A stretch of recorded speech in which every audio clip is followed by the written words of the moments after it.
Hi, everyone. Welcome to Office Hours. If you're trying to figure out how to ask questions, don't use the comments in YouTube. You can click on the link below, and then you can click on the link in Zoom, and you'll be able to go to Makana. That's where you can ask questions, vote on those questions, and we really depend on you to do that. If you think you're ready to be part of this conversation, you can join the Zoom link by 6:40 a.m. Pacific Standard Time. If you want to get here early, you can get here early at 6 to check to see if you're really ready to go.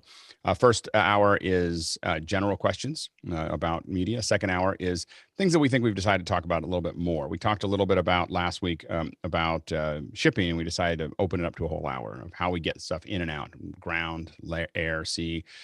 So we want to talk about how we move gear around and what the issues are related to that. Tomorrow, we had a really popular request in Discord around Dante and Zoom and how it's managed within my office and how other people manage Dante or how they use it in corporation with Zoom or other projects. And so we're going to talk a little bit about that. It's kind of an introduction to that process. Wednesday, Ruthless Reviews are back. So we're going to be doing these more often. We're probably going to grow a little bit in our exposure in the next couple months. And so we want to make sure that everyone's ready for that. So we're going to be doing more Ruthless Reviews probably every other week, kind of really digging into it. So this will be a great time to either have your setup, kind of tweaked, which happens a lot in the pre-show already, but it's also an opportunity for everyone to watch and just kind of learn from what we're talking about. So even if you're not on the panel, it probably will be useful. We're going to talk about building next generation studios on Thursday. So a lot of the studios, most of the studios that are out there right now are probably not ready for the next generation, the next of events. They're not really set up for that. They're set up for old media. And so can they move forward, or what could we build to make sure that they're ready for the next generation of events? And we're going to talk about that on Thursday. Friday, we're also kind of going into another kind of future zone here of just what do we see as trends in technology? Now, it's just a kind of a brainstorming of, kind of looking out forward. We've had a great couple of weeks of just looking at what we're doing and look out and just talk about general technology trends that we think might affect us. And then Saturday is a long day. And just let you know, it's going to be long if you play the whole day. So we're going to open up, of course, with education as the second hour. Then Nick Justin's going to be doing Unreal from 10 to 11:30 Pacific Standard Time. Then from 11:30 to 1, and we're going to 11:30 to noon is kind of us just doing quick setup. We are going to actually move the cooking to a little earlier in the day. We had a bunch of participants that were in the UK and Africa, and we want to make sure we can include them for one of them before we kind of lock into the system. So from 11:30 to 1, we'll do a cooking. We'll probably start cooking around noon. 11:30 is just kind of a setup time between then. So we're going to kind of do, I thought the Saturday evening that we did, it was amazing. Just really cool, like Raspberry Pi, and then we moved it up again. And speaking of Raspberry Pi, we're going to do that again. So Raspberry Pi will be at 1. Jonas Dattel will be here. And if you missed it, it was kind of a really turning point, I think, within our training to do that all together. So if you missed it, we're going to do it again. So I put a link in the email that went out this morning as to at least the Raspberry Pi that we're using. So if you want to come, you don't need to have a big video setup. You can come however you'd like to, whether no camera, one camera, kind of a camera, all those things are okay. If you want to follow along, it's a really, really great experience.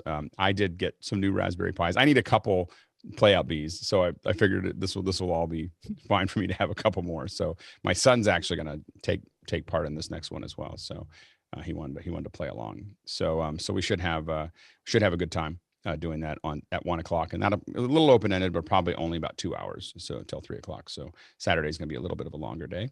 And now I think our producers have definitely jumped in with a lot of questions, and so if let's go ahead and jump in, Bill.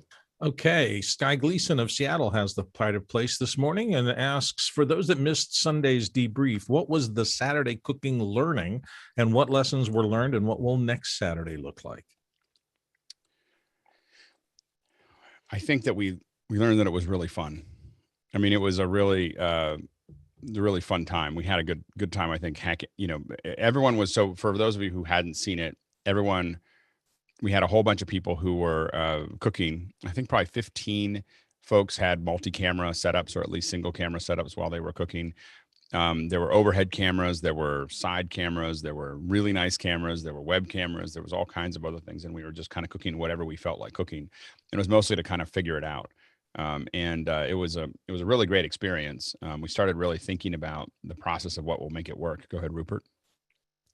So, excuse me, at least lessons learned for me was having got a whole bunch of kit out and ready, and then being able to put something together. At least now I know what a good baseline for the equipment I'll need next time, and that I need to figure out a wireless mic solution that isn't earbuds. I just don't like using those, so I need to figure out something out for next time. Earbuds pick up a lot of room. I used earbuds because I realized that my wireless mic solution wasn't going to work out of the gate, so I'm going to probably get something this week.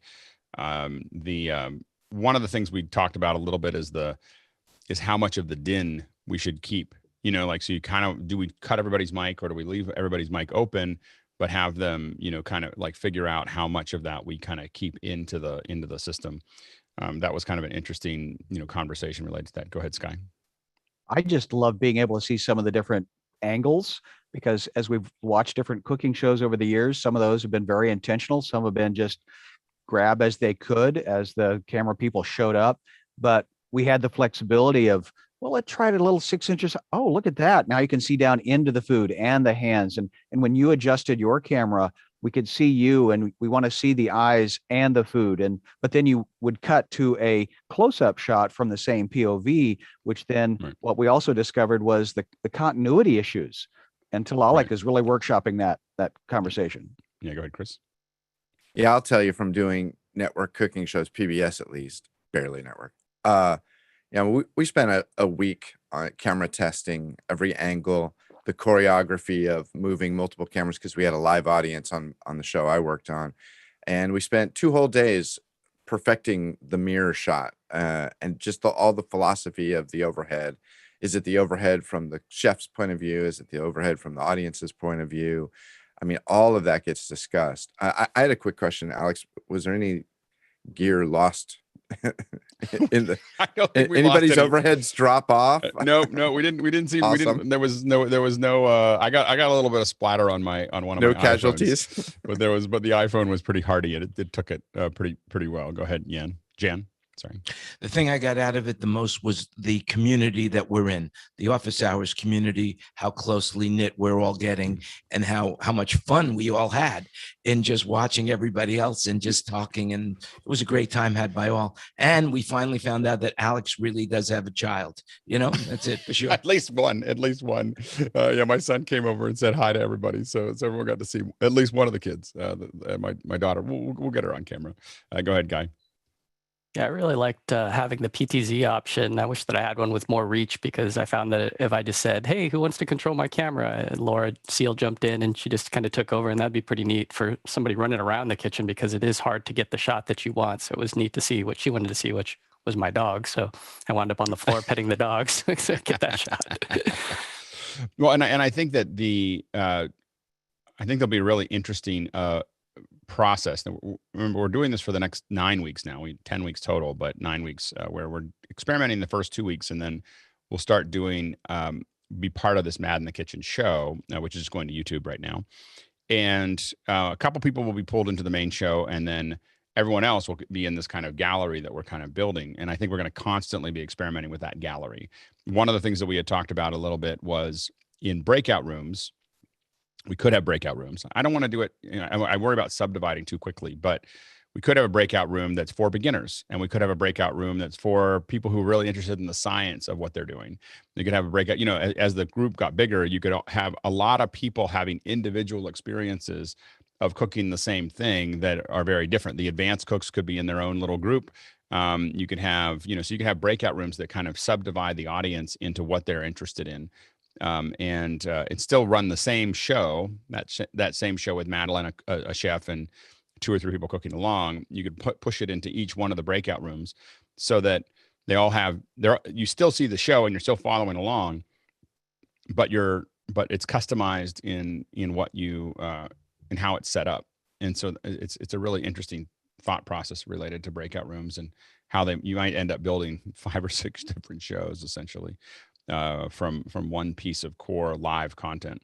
And then, of course, tying that all together in some cases is Mokana, which people can ask questions across the entire thing and have them all bubble up. So it's a really interesting, because that's the big problem is when you start doing the breakout rooms, all the comments and questions start to separate, and we wouldn't necessarily have to do that.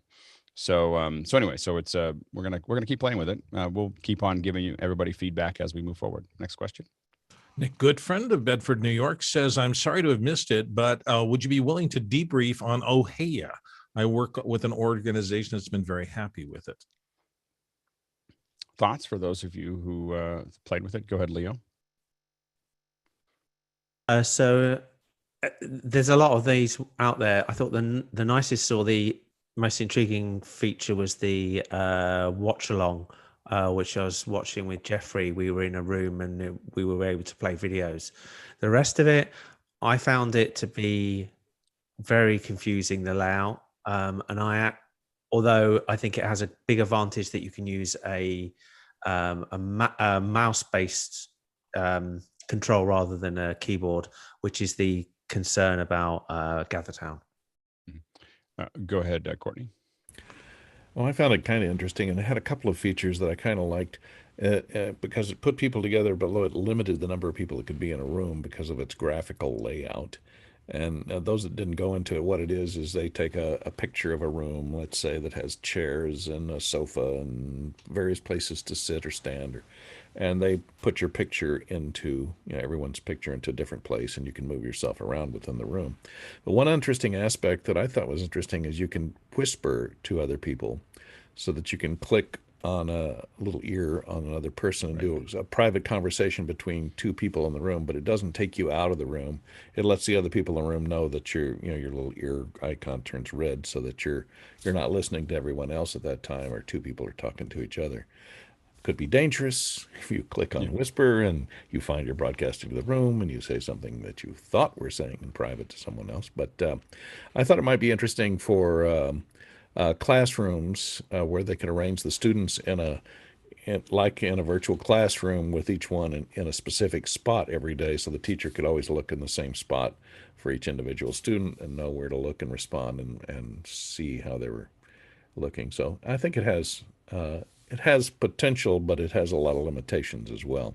I think it's oh yay, not oh hey, yeah. Oh yay. JJ?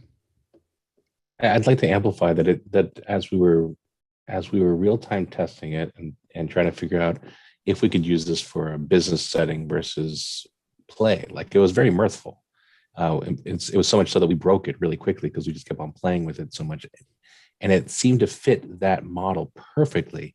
That is to say, not business people, but folks who are interested in hanging out and to play in a way that also has a lot of restrictions on the things that happen in video games are different here, because it's a much more limited structure to how it functions. And if you add more rules to it, it can exist, I think, within that realm of half virtual, half real, and maybe reach a lot of those folks who'd like to get closer to hybrid events because they're missing some of the interactions of being able to whisper. And we did find that receiving a whisper, you had to also go back also yourself into whisper mode. Otherwise, you would respond to the room, to the whisper.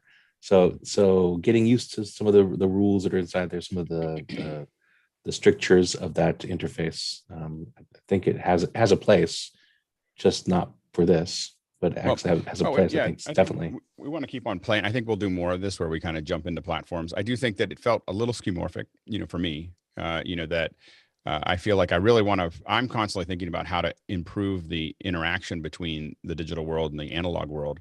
I'm not sure that reproducing the analog world in the digital world is the way to do that.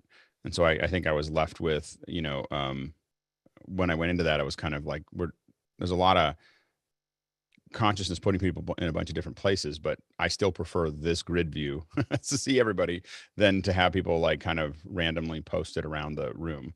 So that was the kind of what I was left with. Next question. Moving on to JJ McKenna of Santa Venetia, California. Do we have an estimate of when the meters will be available for the wonderful meetingmeters.com feature set? I guess I'll go ahead and take that one. Jonas is working on it and should be a few more weeks. There's a lot more to it than you would think to designing something that Zoom has the API that they're changing, and we're tippy-toeing around some stuff, just making sure that everything works before we go fully public with it, because there's a lot more as far as the AWS instances that we have to spool up on demand. So I got approved for a bunch of GPU instances, and so we're on to the next phase, which will be a lockdown. We're building out the backend, and then we'll release that to a closed public beta. So that's in the next few weeks here. Next question. Dan Huber of Erie, Pennsylvania. Are there any Zoom meeting add-ons that anyone is using that they like? I'm referring to Zoom Marketplace. There's a lot of Zoom add-ons, and I just don't know anyone that is using them. so I'm sure that there are. I'm sure that corporations are using them. I think Zapier has a lot of them. I think that's why they had to change the name of the Zoom Zaps or whatever that were there. But I haven't seen anybody use them. We may be experiencing them when we go to other people's Zooms and just don't know it. Go ahead, Sky. Are the funny faces and the hats and the putting lips and ears and eyes, or is that just, well, yeah, but is that just an easy thing to add that they just grabbed and threw in as a quick gimmick, or why? It's not easy to grab. It's every time I see all the things that I wish were in Zoom and I see those funny faces, I just go, yeah, I got that instead. It's not easy to add, and it takes engineering resources, but people like them, I guess. Peter. Well, I was going to say, in the corporate world, I've known a lot of people that have the Outlook Zoom integration, so that you can schedule a Zoom meeting straight out of Outlook. Yeah. Next question. Oh, go ahead. Okay. Go ahead, Bill. What were you going to say? Well, I was just going to say, I think that's really a long tail play, in that I think they want to engage young people with that funny stuff, and then they will understand the interface as they grow and mature. It's the same reason. I mean, it's just, I think that the problem is I've seen it added to everything that I've worked on in the last decade. And then when you get into meetings, people put them on, and somebody invariably says, hey, knock that off. Let's just go back to what we were doing. Right. So it's just, it's kind of, it's just a great way for people to be inappropriate.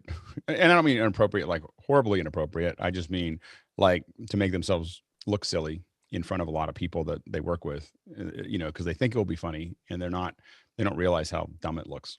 Anyway, next question. Moving on, Philip Tesoro of Brisbane, Australia says, for the Pi build, is there any reason you'd go with we go with the 4 gigabyte instead of the 8 gigabyte kit? Would I be future-proofing myself if I went with the 8 gigabyte option? Buying more RAM always future-proofs you for something else that you might want. So if you can afford to go for 8 gigs, I mean, you don't. We've talked to Jonas about it, and you definitely don't need 8 gigs to run Playout B, but you may decide you want to buy, if you're going to go through the trouble of building a Pi, that you get an 8 gig so that you have it. I bought 4 gig ones because all I'm using these for right now is Playout Bs, so I'm okay. I want a couple of different things that I can cut to, time lapses, and we'll be right back, and other things that I think that these will be great little playouts that I don't have to spend quite as much money as a full playout system in there. I don't have it running right now because I took it apart to show somebody else, but I had it running for a week, so it just kind of sits there and runs a little loop. So I think it'll be fun. Next question. Stuart Fairweather on the panel here from Melbourne, Australia says, office hours is in the middle of the night, therefore lights and screens. Does having the refresh hertz of a screen at a different rate to the pulse of LEDs affect the energy and exhaustion of the Zoomer? Go ahead, Jason. While there's considerable evidence that a higher frame rate does prevent exhaustion, I can't imagine that the pulse rate of LEDs would follow a similar suit. I don't see that. Good guy. And then Stuart. I have to put on my gamer glasses that I wear. These are we call them Tucker glasses, so you don't get too tuckered. But man, these things help a lot with blocking the blue light. I mean, if you're looking at little bits of code for hours, Chirig and I both are jamming on these at night when we're working long hours, and the difference is amazing. So gamer glass, I'll put a link in the Makana. That's great. Stuart? To Jason's point, I'm not thinking so much the frequency that the lights are operating at, but the interference frequencies that you'll get from having two sources running at different frequencies, and whether that pulsing would create Well, I don't would know. it exhaust your eyes faster? I don't know if I've n- I don't know how conscious we are to the LEDs because I think that their refresh is pretty high. I think that the only thing I would say is, but I think that the screen definitely could be. Go ahead, Jason. I've never seen a study on that specifically either way, so I can't comment on it. Yep. Next question. Rupert McCrae, Dallas, Texas. With the prevalence of LED flat panel lights, probably. What is the role of softboxes in video production these days? Oh, that's interesting. Okay. Yeah, go ahead, Bill, and then Charles. So LEDs are funny because LEDs are actually like tiny spotlights, and they really have a very narrow angle that they let the light out. So one of the ways to get a soft light look out of an array of LEDs, other than making the array larger and larger, is to let those LEDs illuminate a surface, and then that surface illuminates your subject. That's the traditional softbox process. So if you have LEDs that have a relatively wide angle of incidence and you want to make a source that is more flattering, softboxes are still useful. I don't think they're going away. I will note that the biggest problem with LED, because they are spotlights, is that if you put barn doors on them and try to cut them, you end up with a Venetian blind kind of effect because they are individual spotlights, and that looks really bad. So if you're going to do cutting or something like that, try to buy fixtures that have a single Cobb style LED. That'll get you much better shape light ability, still saving power and energy. Go ahead, Charles, and then Jeffrey.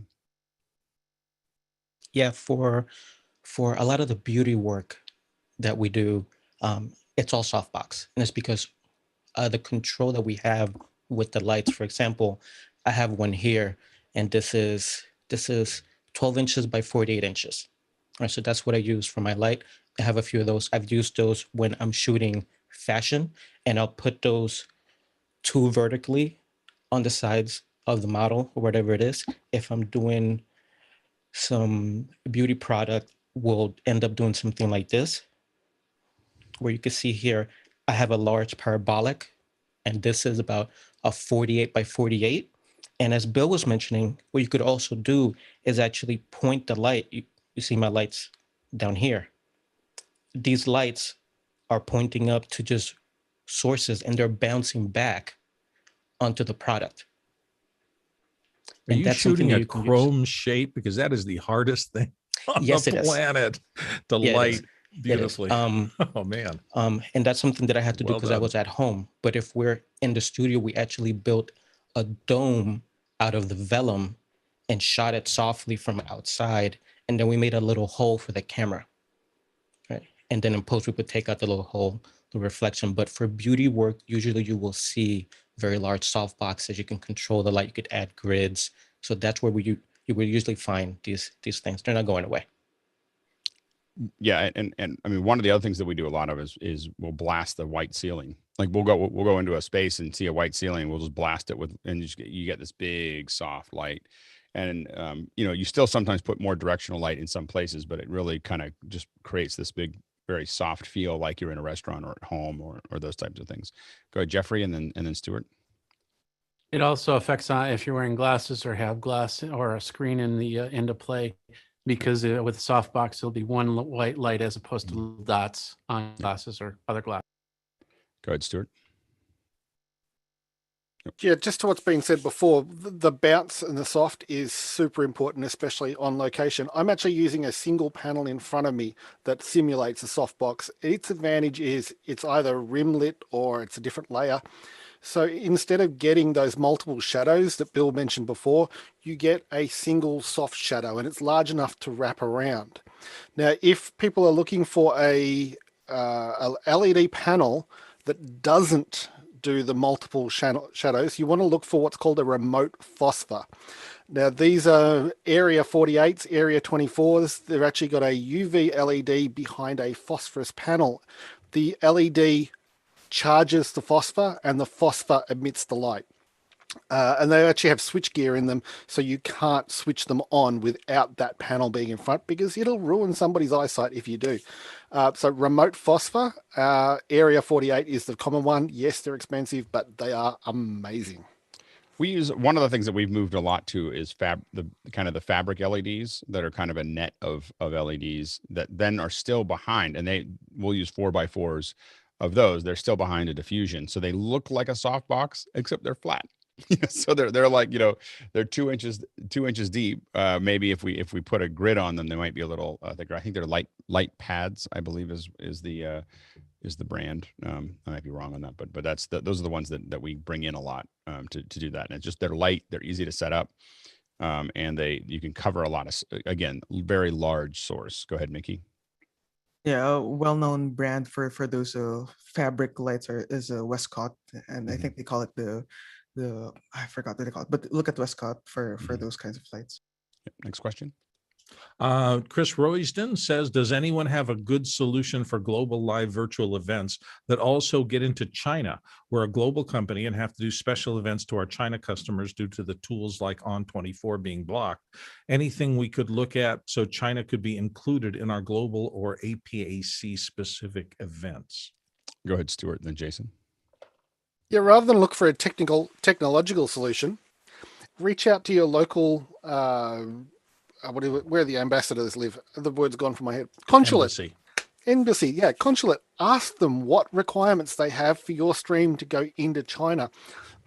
No different for your stream going into anywhere in Middle East or Africa or Asia, or just find out what you've got to comply with and see if you can do it that way. That's all the big tech companies do when they want to run factories in a location. I've worked with some fairly large tech companies streaming into China, and they don't do it directly.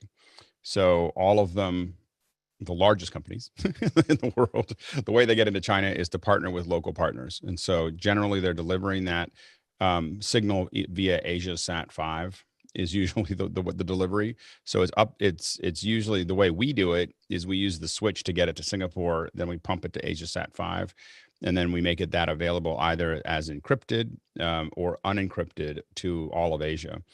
Depending on what you want to do with the signal. Then we have Chinese partners that are licensed by the government to then provide the stream in country. This has been the only stable way over the last decade that we found to get signals reliably into China, is to partner with, there's a series of partners that if you're a large enough company, you can actually partner with them, and they're going to be interested. I don't have them off the top of my head, and I don't know if I'm allowed to say who they are. So, but you can find licensed partners that can do streaming with you. And then you just want to think about, if you're going to go through the trouble of streaming into China, just remember that captions and dubbing come with that. If you're going to go through all that trouble, you really want to make sure that the viewers can understand what's being said, and you're giving it to them in the native language, which is just good policy. If, again, China is a lot of trouble and there's a lot of people, there'll be more people watching your stream typically if you have a major release than anywhere else in the world, and so it's worth doing, but make sure you do it all the way. Don't do it halfway. It's not worth the trouble if you don't go all the way, because it's not very expensive to go the final mile once you go through the trouble of putting it on a SAT. Go ahead, Jason, and then Jan. I don't really have much to add to that. Alex's answer was perfect. Do not try to do this yourself. Get a Chinese partner. Be mindful of where you're trying to get into China. Sometimes there are dialects in play, not just standard Mandarin or traditional Chinese. But other than that, do not try to do this yourself. And the big thing is you just don't know if it'll work, because it may work in your tests, but as soon as it actually is public and everything else is going, that's what we found early on, was that, hey, it works all the time. We can stream. It's all working. As soon as we ran a public test and the government saw that you were streaming something publicly, they just cut the line. And it didn't even matter. We weren't saying anything bad. It was a product launch, but because it wasn't licensed and blessed by the government, it didn't go very far. So you just want to keep that in mind. Go ahead, Jan.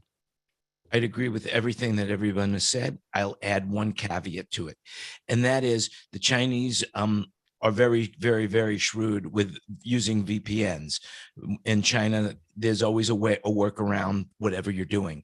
What I would recommend if I was going to stream into China is I wouldn't stream into China. I would just market the stream to the people that you want to reach and let them find it themselves using their VPN. If you're doing business in China, don't do that. like if the Chinese are also very shrewd in figuring out how it all worked out. So if you're trying to get to China, you're right, Jan, that you can definitely get into China if you're not. But if you actually have business in China, the government's ability to constrict business is profound. And so getting on the wrong side of the government because you're working around, this is the Chinese government is not a government to try to get around, unless you're actually trying to just get the word into it and you're not trying to do business. Go ahead, Nigel. And my only add to that is, remember, your timelines are much longer when you're trying to do this. You may think you're used to doing turnarounds in a week. It's not going to work. It's taken us some typically 2 to 4 weeks to stand up a stream in China. All right, we'll move on. Next question. JJ McKenna is back with another question from Santa Venetia, California, in the panel here. Is there a succinct method to add an Android device running Filmic Pro to OBS or vMix? Go ahead, Rupert. So I actually installed Filmic Pro on an Android a couple of days ago. I went into the settings to check that it had the clean HDMI option, and it does. So you're just going to need some kind of USB to HDMI adapter. Probably on the newer devices, that will be USB-C. I think it's probably better to stick to the name brand of those devices rather than any budget options. Make sure it's powered, so you can get power into it also. I think they call that OTG or something like that. Then HDMI cable, probably best to keep to a modest length on that. And then either if you have an ATEM, you can go into that and into your computer, or if it's just for the single input, then maybe something like a Camlink 4K or something like that. And then just also don't forget some strain relief on the phone end so you don't break any of your connectors. Great. Next question. Gordon Lake in Los Angeles, California says, is there a recommended HDMI cable, either brand or spec, for wiring a complete setup? For example, let's say I need 50 cables between 1 foot and 20 feet. Yeah, go ahead, Jason. I've had great luck with Monoprice as long as you get the high-end ones. If you want to be somewhat future-proof, what is the most current spec? 2.1 at 18 gigahertz or gigabytes per second. I want to say something like that, but I've rarely had an issue with HDMI of that length from Monoprice. Once you get, if you're trying to do 4K, the list of cables that work over 12 feet starts to dwindle quickly. So you have to test all of them very carefully because a lot of times they just barely work. So usually once we get to 12 or 15 feet, we start moving into single direction HDMI cables because it's just a little bit, or fiber or other things. I know it seems like a little small number, but everything works at 3 feet. Most things work at 6 feet. Some things work at 12 feet. Very few things work over 12 feet at 4K 60 on HDMI from our experience. I've had the most trouble that I've had with any HDMI cables are and we've just ordered Monoprice. I think they're probably the standard cables. And at almost any length, there was a high level of them not working. But we haven't bought the nice cables from Monoprice, to Jason's point, so that they may work better. The most reliable cables at 6 feet are the old Apple cables. For some reason, they just work every single time you plug them in. I use a lot of Uni cables that I get on Amazon. Go ahead, Charles. So a while ago, actually, Guy suggested this cable, and I'm in love with it. Depending on your budget, and if you want to blow a couple of commas on cables, he suggested an HDMI fiber cable. I bought a 50-footer. It does. Okay, it's is it single direction HDR10? or don't know the. Do you know if it's one direction? Yeah, right? it's unique. Yes. Yeah, it's one direction. Yeah, but it does 444 color, Dolby, HDR10. I've had no problems with that cable. It's the only cable that I've ever had at that length to never have an issue. It was a little pricey, but it was worth it. That's great. Next question. Doug Moeller in Arlington, Texas says, can I increase upload speeds by replacing the provider supplied modem or router with my own? When I recently replaced due to failure, the download and upload was 400 plus gigabits per second for the first week. Now uploads are only 18 gigabits a second on upload. I'm planning ahead for when I need to upload large files. Go ahead, Rupert. So I'd say in general, it's probably always better to have your own router than a provider supplied one. But if something's recently changed with something that was working, I would go through a few troubleshooting steps and look at what's changed since then, maybe the wiring, bad cable, a network loop, something like that. Whether you're doing any big upload operations, maybe you've got Frame IO running in the background and it's saturating your bandwidth. Don't forget to call the provider because they can remote into a lot of those modems and troubleshoot. But if you are going to replace it with your own, then remember to get the latest standard. If it's a cable modem, DOCSIS, whatever. And you'll need to, even if you buy your own, you'll need to call and get that modem authorized on their network to get it hooked up. And just also in general, it's probably best to have these devices separated, get a modem, have a separate router. If you want to be technical about it, that'll give you the most control. Peter, and then Stuart. Well, just to add on to what Rupert said, the other thing to keep in mind is the DOCSIS standard allows the provider to actually throttle the modems because they're only going to give you what you pay for. All right, Stuart. Yeah, I'm just going to go with what Peter just said, but slightly different way, and make sure that you actually were paying for a service that gets you 400 gigabytes. If you've only got an 18 gigabyte service, they've just scaled you. Mm-hmm. You go ahead, Jeffrey, and then Courtney. Yeah, DOCSIS 3.1 is for anybody that has 1 gigabit or better.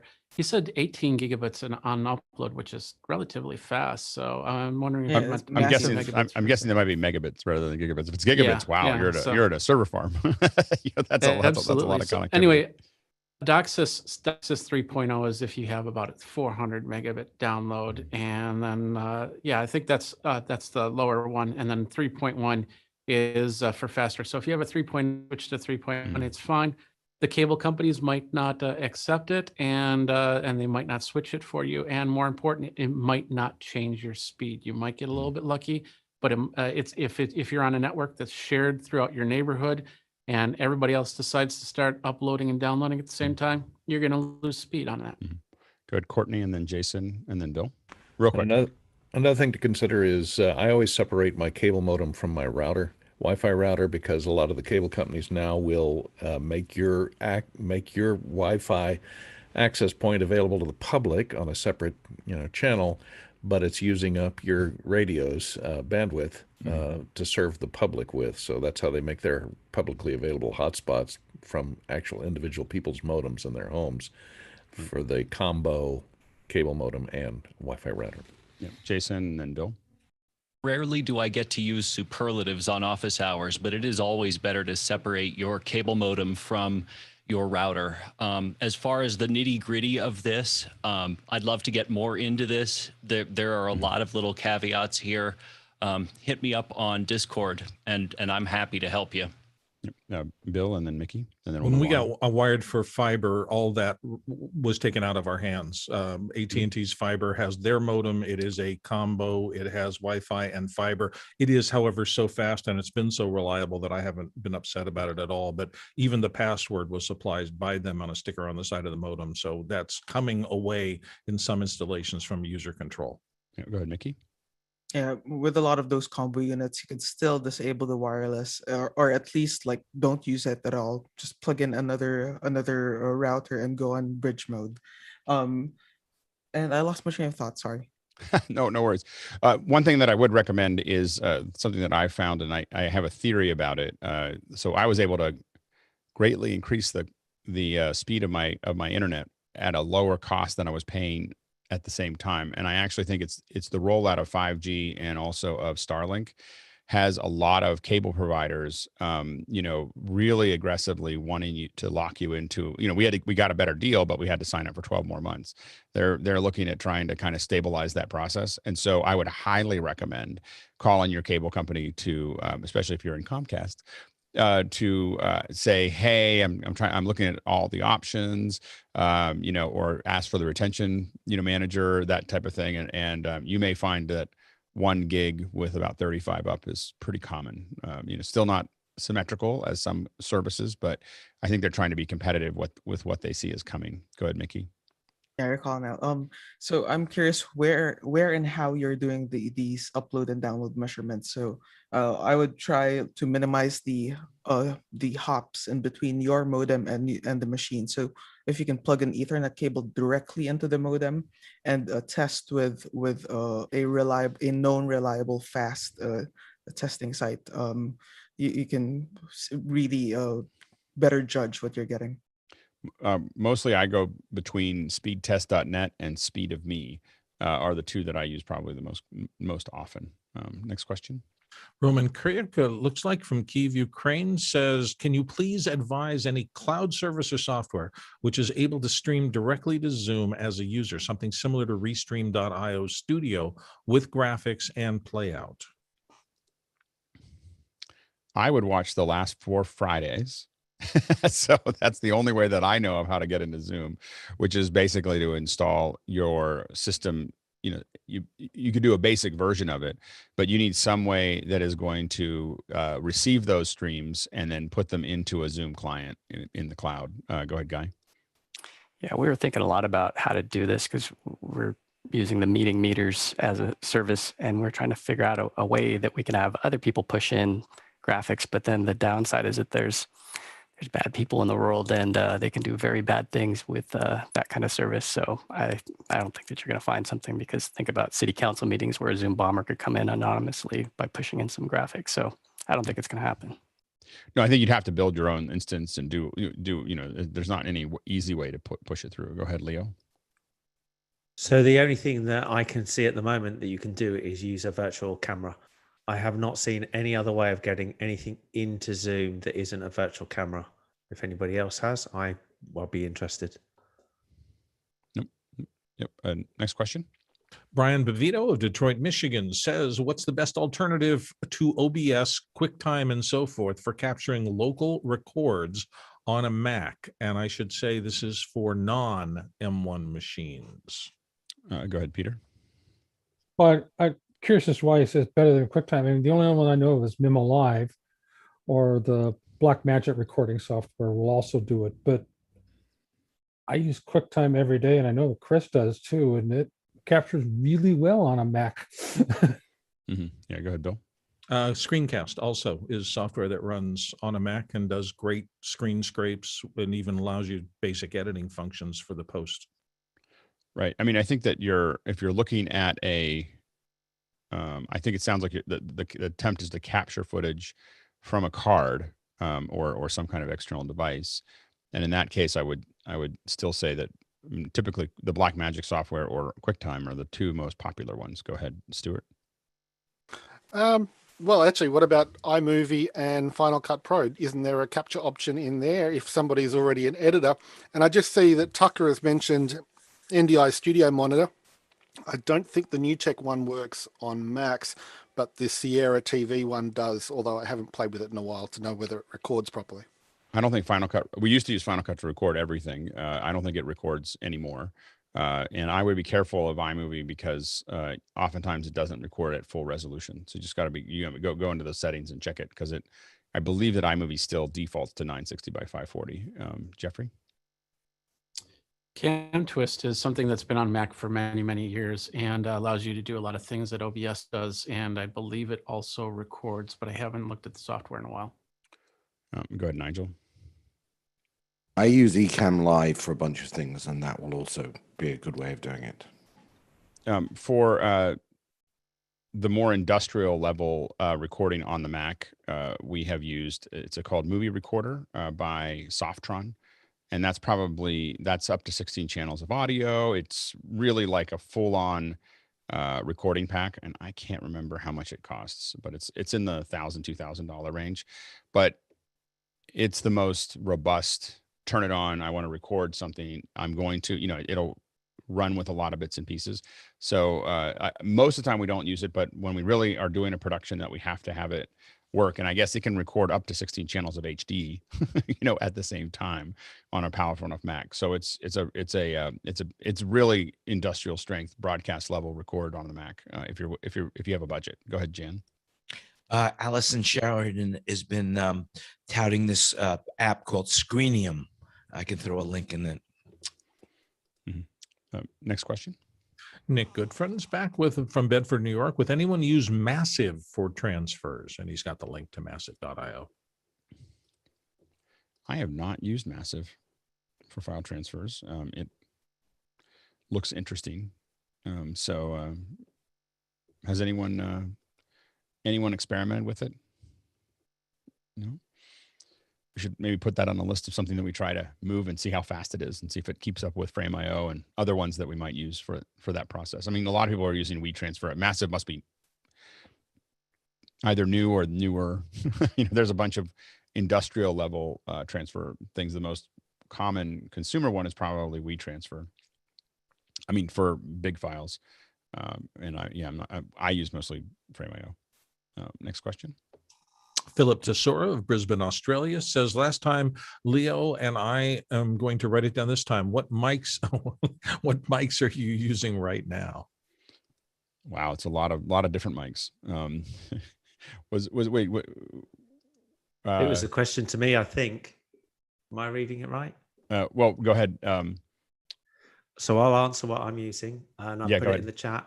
I'm using the Marantz MPM 1000, which is a large diaphragm condenser microphone. It's around about $50, that sort of price mark. So it's great. I'll see on Wednesday if I get thrown off with it. No one's getting thrown off. Not anytime soon. So anyway, but it sounds good. Sounds good. I think it would be. You're a little roomy, but I think that is not the mic. It seems like you're more roomy than normal. Yeah, because I just moved a whole load of stuff out. You cleaned the room. You went and cleaned the room, and it was doing just fine. I got rid of the thing behind, and now I've got to sort something out. That's funny. Yeah, because I was like, it's a cleaner image, but now it's roomy. Go ahead, Rupert.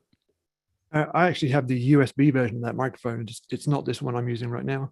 It's elsewhere in the house for a different reason, but I was using it as a stand-up mic at the kitchen event we did, right. And I think a couple of people said it sounded good, at least when I was standing at it, and that's the USB version that I have. That's great. And again, what we're looking at is trying to, we're definitely not, as we continue to move the quality of what we're doing forward, we're not trying to have people buy a bunch of expensive mics. So if it works at $50, we're 100% behind that. So we'll keep on testing it. Next question. Jan Landy in Las Vegas is in next with, has anyone used the camera app First Light embedded in Filmic Pro? And if so, how does it compare to other iPhone camera apps such as Halide, 645 Pro, Apple's camera, and so forth? Go, Jason. Filmic is basically the still. It's grafting. It's grafting Filmic Pro's interface onto a still camera setup. And it works, as in my experience, pretty well. I'm not sure how it compares to other things, but basically that's what it is. If you're comfortable with the way that Filmic works, there it is for stills. Yeah, I do have the impression that in some ways what happened was that there were a lot of people who were using Filmic Pro that kind of probably came back to Filmic and said, hey, it'd be really great if we had something that worked like what we're used to, but with stills. I think what I really like about it is it's got histogram at the bottom, which is kind of cool because you can really see what your exposure is, especially when you're outside. I found myself, I played with it a little bit yesterday. I found myself playing with it, and then I found myself going back to photos. So it was like it had hidden enough things in the interface. I really liked the graph there, but it had hidden enough in the interface that and there's a lot of extra pieces here, but I couldn't, and I may not have used it enough. So I just found myself going back to what I knew because I was outside shooting, and I was like, oh, this will be great. And then I started playing with it, and I was like, I'm gonna need to play with this a lot more before I can actually use it for something I want to shoot. So it wasn't as automatic, and that may be, to its defense, just the fact that the photo app is something I'm very comfortable with.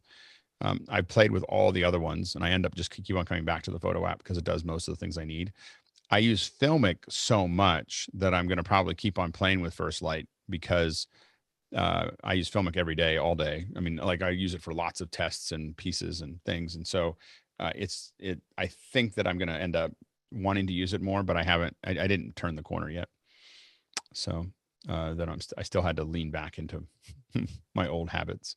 But I think that the level of control, you really get a lot of detail in First Light that I think is going to be interesting. Next question. Go ahead, It seems like Jen, before we go. Yeah, forward I just here. want to know. So is it intrinsic so that when you're using Filmic Pro and then all of a sudden you say, oh, I want to take a still of this, is it that easy to switch over to take the still? I didn't try that. I was taking stills and I was taking stills and I was taking video, but I wasn't trying to jump from one to the other, and so I did like the fact that you can record TIFFs, TIFF files.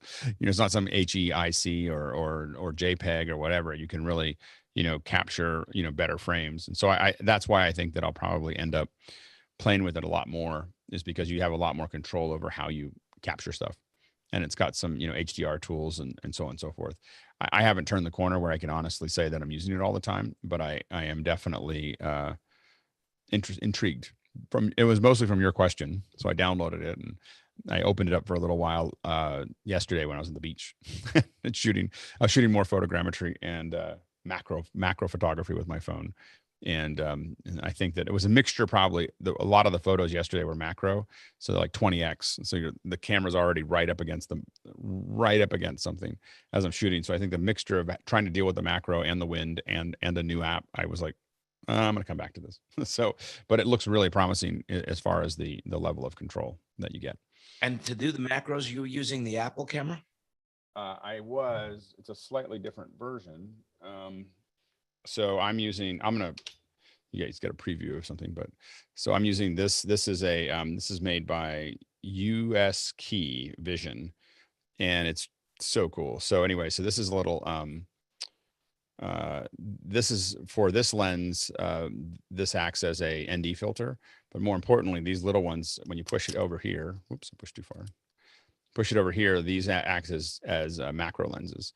And so I'll show some images in the future. I was going to try to show them today. That's why we were late to start, because I was trying to show some of those, and it closes up so it protects it. You can kind of push it back in here. So it is, I just started testing it. The results are kind of amazing. It was because we're working on this idea in the pre-show. There's been lots of discussion about geology. so I said, I figured out how to 3D model the cliff faces. And then Paul immediately said, well, that'd be great. But, and when we have a 20X macro, it'll be even better. And I was like, 20X macro. So then I had to go out and buy a case so that I could get that done. And so I started taking pictures of stone. It's pretty awesome. Like it really is, like, but you look really funny because no one's ever seen a phone that's like half an inch from the, so you're sitting there with a phone in the beach and it's like half an inch from the cliff face. So I gathered a lot of interested parties that wanted to figure out what the heck was going on. Is that another one, Guy, as far as a macro? Well, I was just going to say that for Jan, if you're going to travel a lot, this case with the Apple battery has a shutter trigger right here. Mm-hmm. So you can pull it out of your pocket and you can just take a picture just like that. And if you click and hold, it'll switch to movie mode as long as you're holding it. So if you want good shots, I mean, I would say, I love Filmic Pro for shooting video, but man, this case is a game changer. I mean, I just love using the built-in app and using this case. That's awesome. Yep. That's Next the question. Apple battery case? Yep. Yeah. It's pricey. It's like $130, but man, you can go. It's also all, not available for the 12. That's worth mentioning. I love the Apple battery case, and I can't wait until the 12 Pro has it. Yeah. Next question. Gabriel Lasuardo of Milan, Italy says, in producing a digital event, how important is it to automate the various operations using scripts, macros, MIDI OSC-based control surfaces, presets, APIs, and so forth? How about devoting a second hour to this topic? Yeah. Go ahead, Rupert. So any kind of automation can be great, can save time, and you can do some cool things with it. But in terms of how important it is, the most important thing is that what you build is reliable and well tested and understood by the team or anybody that has to troubleshoot it if something goes wrong. And if you can't do those things, probably the most important thing is to keep it simple. I mean, you're oftentimes replacing people with automation. In my experience, I'd rather have the people, as many people as I can, and help them with repetitive tasks and things that are too complex for a human to deal with in some cases. But I try to throw as many people at problems as the budget will allow. mostly because you have when you have a highly skilled operator, they're always going to almost always make better decisions than what you can automate. But as we go into smaller crews where one person's trying to do 5 people's jobs, then the automation becomes more important. The one thing you want to be careful of is as you build infrastructure, you are what we call pouring concrete. And so you start building these automation tools and it will start limiting your event, because it's what it's what you can do, and so you just always want to be careful of, and same as the opposite. When you don't have that automation, you may be limiting your event, but you just always want to know when you start adding infrastructure and process that you're not as nimble anymore. And you want to think through the definition of your event before you put too much infrastructure in. Next question.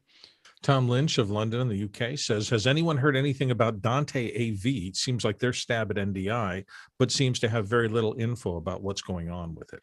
Yeah, Jason, real quick. I love the spec and I haven't seen it in the wild yet, so we'll see. Yeah, go ahead, Mickey. Yeah, there seemed to be a lot of talk about it a year and a half, 2 years ago.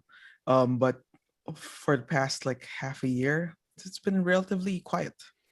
I think the time for IP video is going to be complicated because of NDI has taken a lot of ground, especially in the last year, and 2210 is coming. And so between those two things, anybody thinking about infrastructure has to choose, like, am I going to go to NDI or 2110? And for different reasons. But adding yet another format on top of that, I don't think is going to be very popular. I think I think what Audinate probably had is a bunch of Dante users that are very comfortable with Dante and just wish it did video as well. And so they kind of started going down that path. I'm not sure that those Dante users have enough leverage in the video department to get it done. Next question. Leo Mendel here in the panel from London says, how would you describe the format of office hours? Would you say it's a live knowledge sharing event, an online education TV program, or another strap line of some sort? I call it, there's two things that I kind of refer to it as. One is participatory media. So, which I think is the future. I think having, and I think it has been the future for 50 years.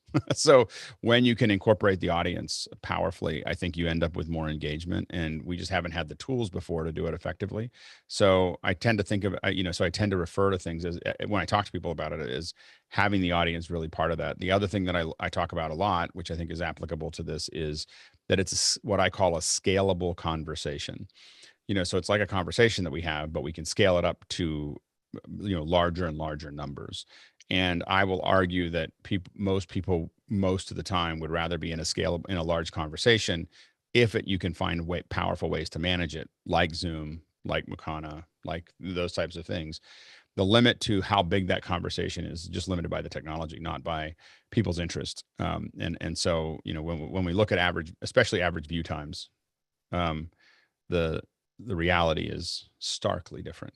So between conversations and passive media, which is everything else, and so I don't think it's going away. I don't think people still want to sit down and watch TV and not think about anything and not be part of a conversation and just turn off and do their thing. So I don't think that stuff's going away, but I think that this is going to be a massive market, and we keep on seeing how successful a variety of things in this area are.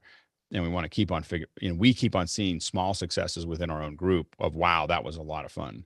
That was, that's really engaging. And I think that as companies realize that, content is not king, community is king, and they have to figure out how to figure out how to create communities around their brands and around what they're doing.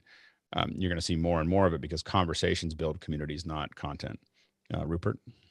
Yeah, so I was actually trying to describe this show to my parents a couple of days ago, and a lot of the terminology or the ways we might describe it didn't necessarily resonate with them. And so it's just an interesting consideration might be to have other ways to try and explain it, or other things to compare it to that maybe not in the real world, but in some kind of analogy. Yeah, I mean, that's why I tend to think of it as it's like a conversation, but with a very large number of people, and we use technology to make that actually possible. Like, we're really in a position where we're creating conversations that aren't possible in the physical world, and I think that that's going to be an interesting thing as we keep on moving forward. Peter, and then Leo, and then JJ. Pretty quick, At the risk of being flippant, I have been able to describe my job, what I do for a living, to my mother since I was in my early 30s. As you get farther up the stack, it becomes more and more esoteric. Yeah. Leo? I think that participatory media is really interesting. I'm trying to use it to say to somebody, we're running a participatory media event, and yes, it probably means nothing at the moment, but then so did social media to anybody 25 years ago. And it may be that you can't explain something about what a word is until you've actually experienced it. So if that's the term, then that's the term. Let's use it. A lot of people didn't understand Twitter. I think that my when it first came out, I didn't really understand Twitter. It took me a couple months before I signed up. And Facebook, I signed up and got an account, but I didn't do anything with it for 5 or 6 years. There's like no posts. I didn't understand. I still don't understand Pinterest. So like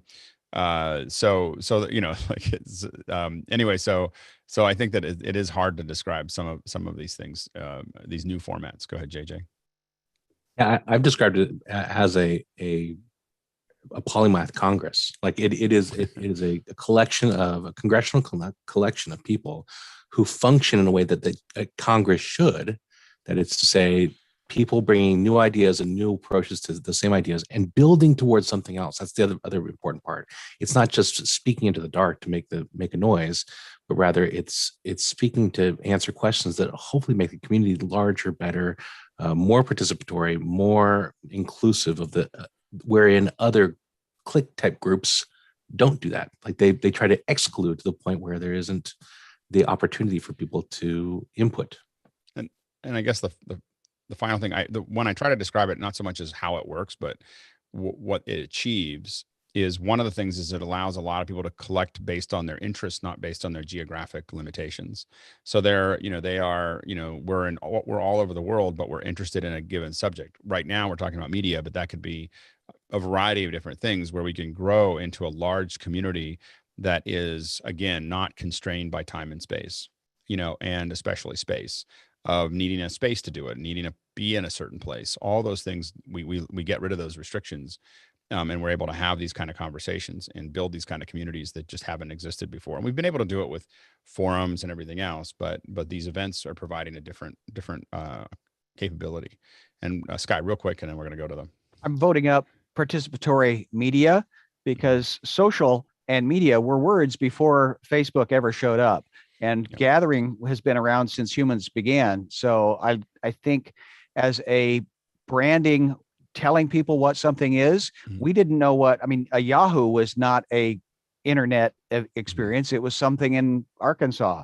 And so again, marketing is telling people what they want. And I think that's the lowest barrier to entry for people to gather around a participatory media. You still have to explain it. But it's a real good low barrier. And radio for a long time has been participatory, where people call in shows and everything else, and people listen to those because they feel like they can be part of that conversation. We're just the next generation of that. Let's jump in. So now we're going to shift gears to shipping.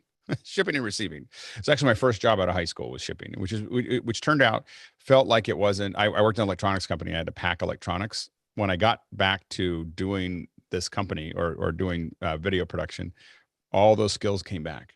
All those years of packing electronics and rules of engagement on how to do that were turned out to be useful.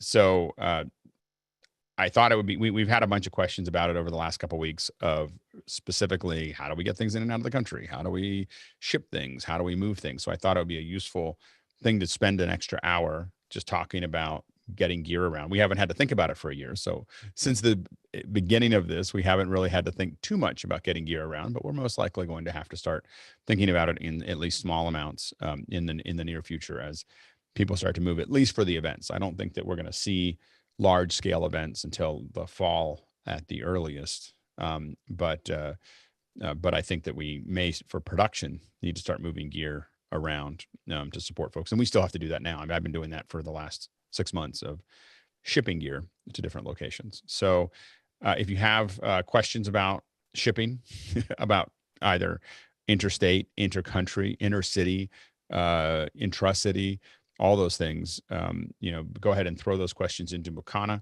and we'll kind of give our comments. I think that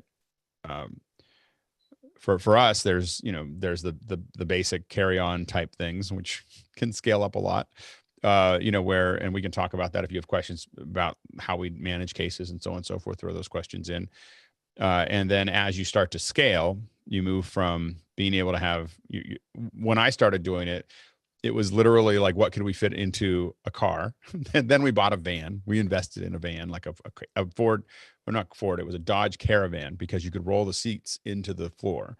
And so then we had a Dodge Caravan that we used. And then we got another Dodge Caravan that had hard plate on the bottom. So you couldn't roll the seats up anymore. It was just it just had a hard plate that we could slide things across, because you'll find with the Dodge Caravan, you'll pick up the carpet a lot as you slide things in. So, with the one that had the seats down, we had like a, one of those things you put under your desk so your roller chair can go around on carpet. We put a big version of that on the, in the Dodge, so that we could, push cases in, and you can fit a solid number of Pelican cases into those pieces.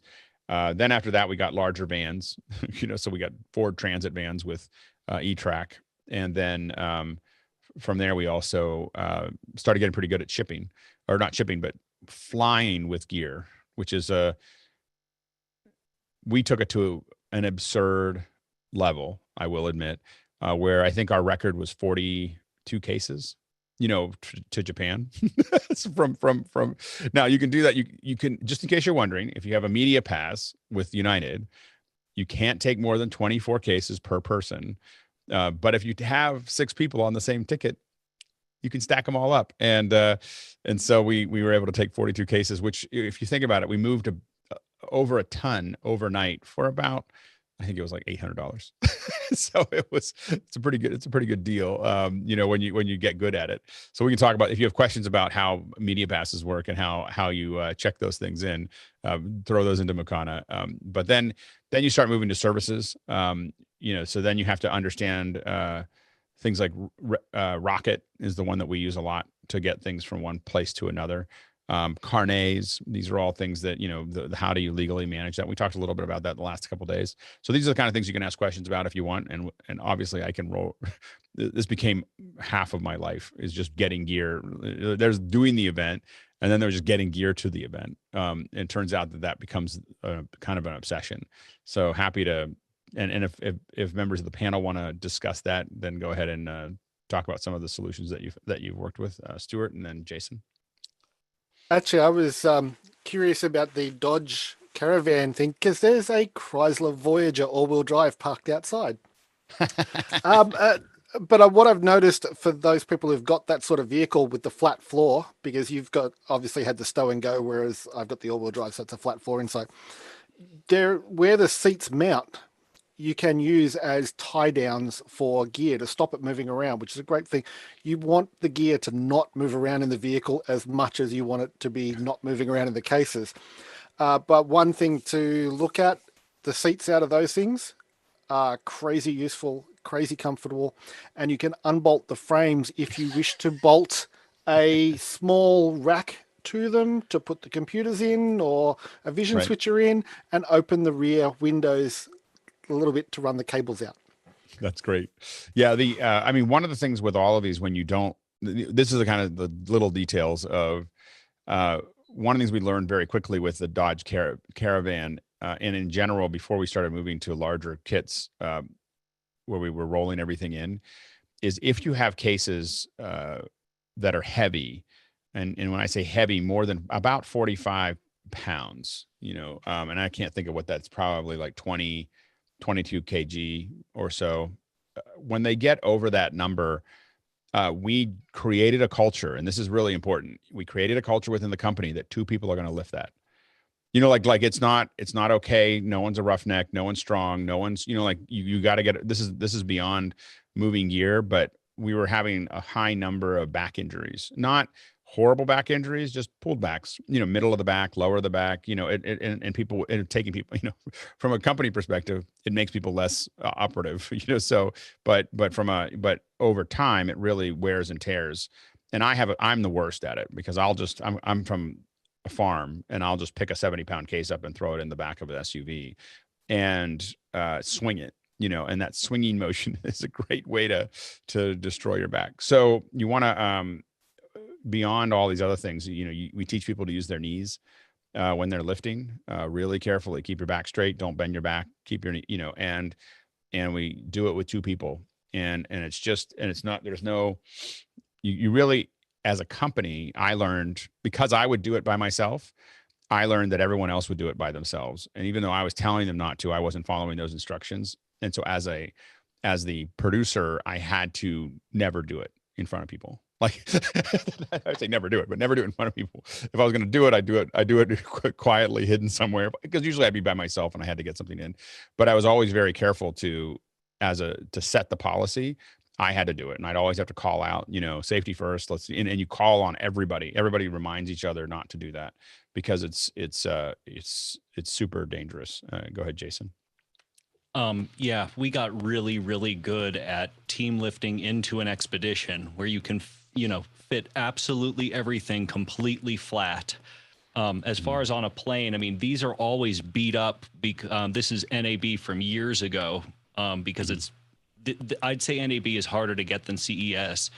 And every single year I would keep it in my bag, because airlines, and then I would laminate their media policy that said, if you have a somewhat current, meaning from this year, media badge from some known industry affiliate, well, they will bill you extra, but they get rid of that, whatever it is, 80-inch limit on the cases.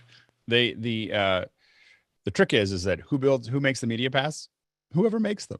like that's what we learned really quickly. I photoshopped a lot of these. Yeah, so we print them, and we printed our own passes. At first they were laminated, but you get a lot of stink eye about the laminated ones. What we found is for a couple $100, and then we ended up buying a $1,200 one so we could do special printing or whatever. We found that the real ones that look like they're the size of a credit card, thickness of a credit card, printed saying media pass with a little QR code and numbers that we made up, and with a name and a person's image on it.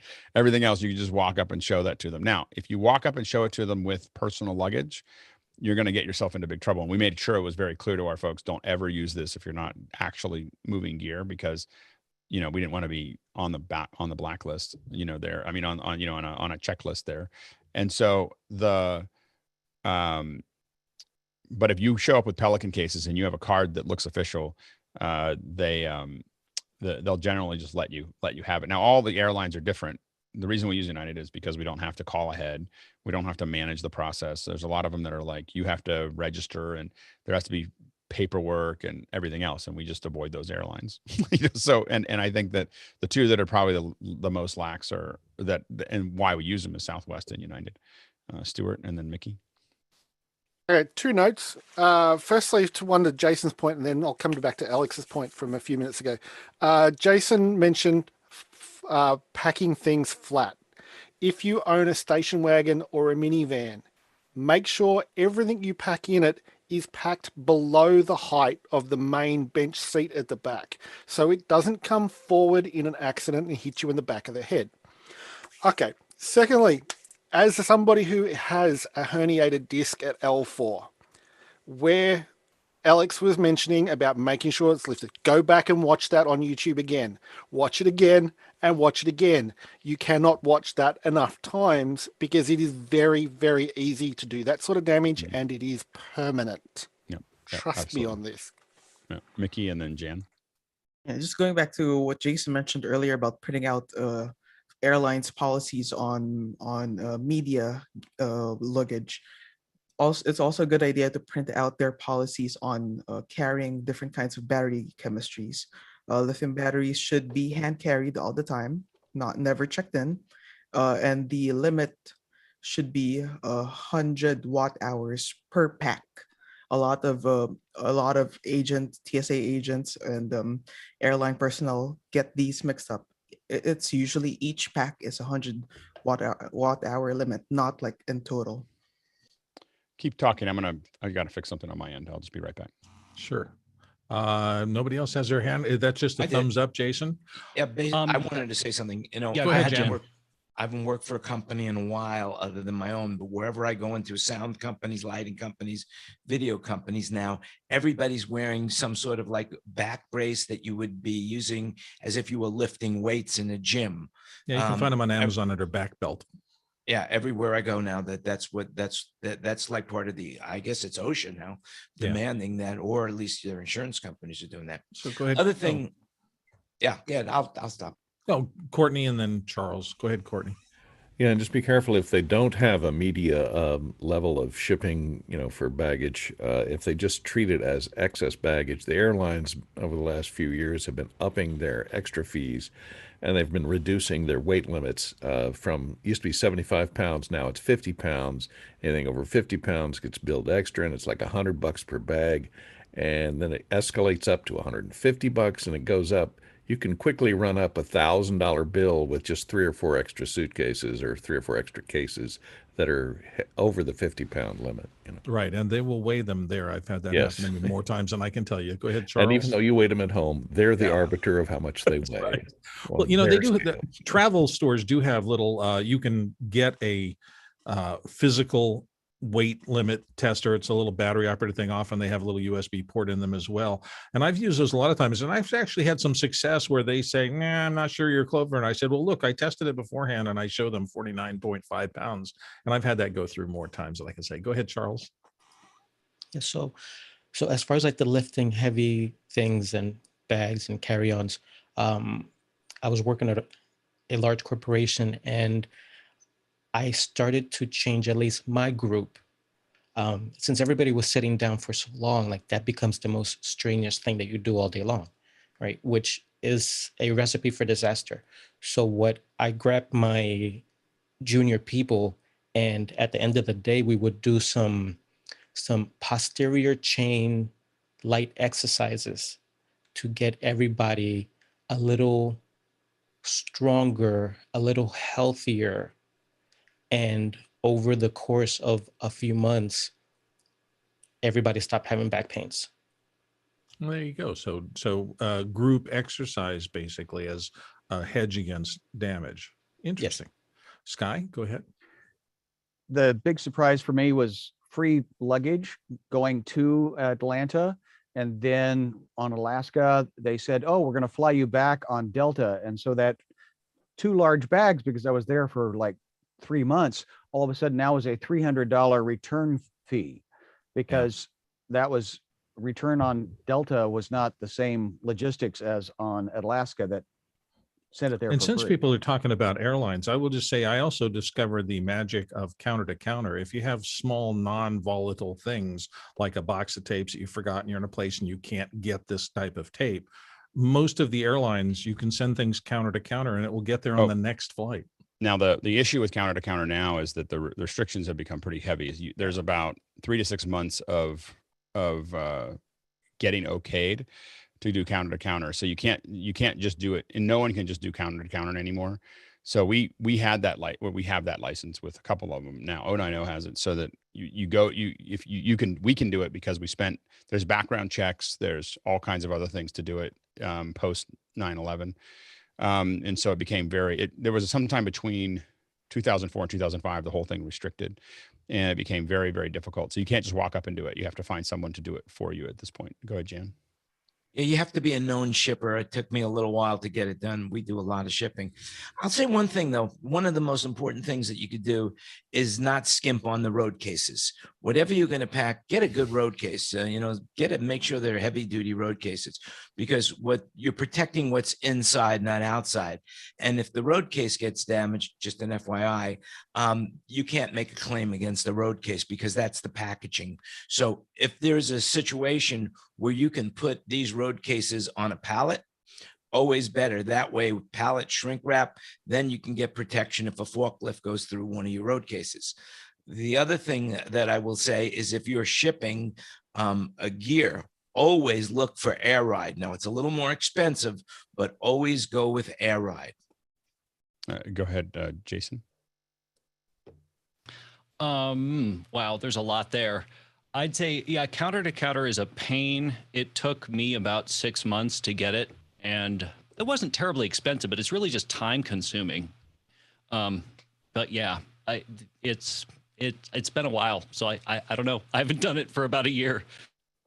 Hardly any of us have. Yeah, I mean, I think that a lot of us have almost forgotten some of the stuff that we had, but that's one of the reasons I wanted to bring it back up, is that we were thinking through it there, or more of us are thinking through, that process. One of the things that we pay a lot of attention to that I take pictures of, I'll show you the, so one of the things that we pay a lot of attention to is I take a lot of pictures of carts because they mean a lot to me if I'm landing. So one of the things that you have here is that you'll notice that this one comes, no, boy, my little telestrator isn't on. But this one is, let's see if I can, there we go. So you'll notice that this one doesn't have a lip on the front. This is a little bit of a pain here, but you think about those things because you go to this one. This one is, so we just know that going into that airport is going to be more difficult to load our gear because that, and so a lot of us take pictures of these and trade notes about, like, they're all going to be the same in that airport. And so knowing whether you're going to be able to stack them onto the luggage carts or not becomes important to us. I probably have 30 or 40 photos like that. The other thing is this is us typically, like, now one thing you'll notice here about a couple things that we're doing. Number one is we paid somebody to do that. So you can get there and get the bell cap to, you just ask for help. You pay someone $20 to take it to the, take it to where it needs to go. The other thing you'll notice is that you'll see weights on all of these that we tape on. So we weigh everything on the way out of the warehouse. So everything gets weighed on the way out and the weights are put on there. And part of the reason for that is A, we know that it's going to be under whatever the limit is. And B, once you weigh 2 of these, you take a big number of these cases and you weigh 2 of them, they don't want to have to take them all off the cases. When they realize that the weights are, that what you taped on there was accurate, they tend to just let it go because it's just a lot of work to take all those cases off. So, but here you can see on it, this was probably, and you also have, when we get them at the airport, 3 of 10 is super useful. So like knowing how many are going out, and then you'll notice that all of our cases have numbers on them. The reason we do that is because when we're doing a carnet and the customs person asks to look at an item, we want to be able to, when they say, show me the whatever, this serial number, we have a printout that says C167 has that item, and so we can very quickly identify it given that they're all the same. Another thing you'll notice is that we slowly got to where most of our cases were 1650s. Getting all the cases the same size makes them a lot easier to stack. One of the other things that I do a lot of is I take pictures of all my tags together. The reason I do this is so that if I lose the tags and they need to scan it, I actually, in Rwanda, I got my gear back because I had this. I had lost the tags. KLM had lost the gear, and I had this. So I put them all together and stacked them up. That was just a piece of.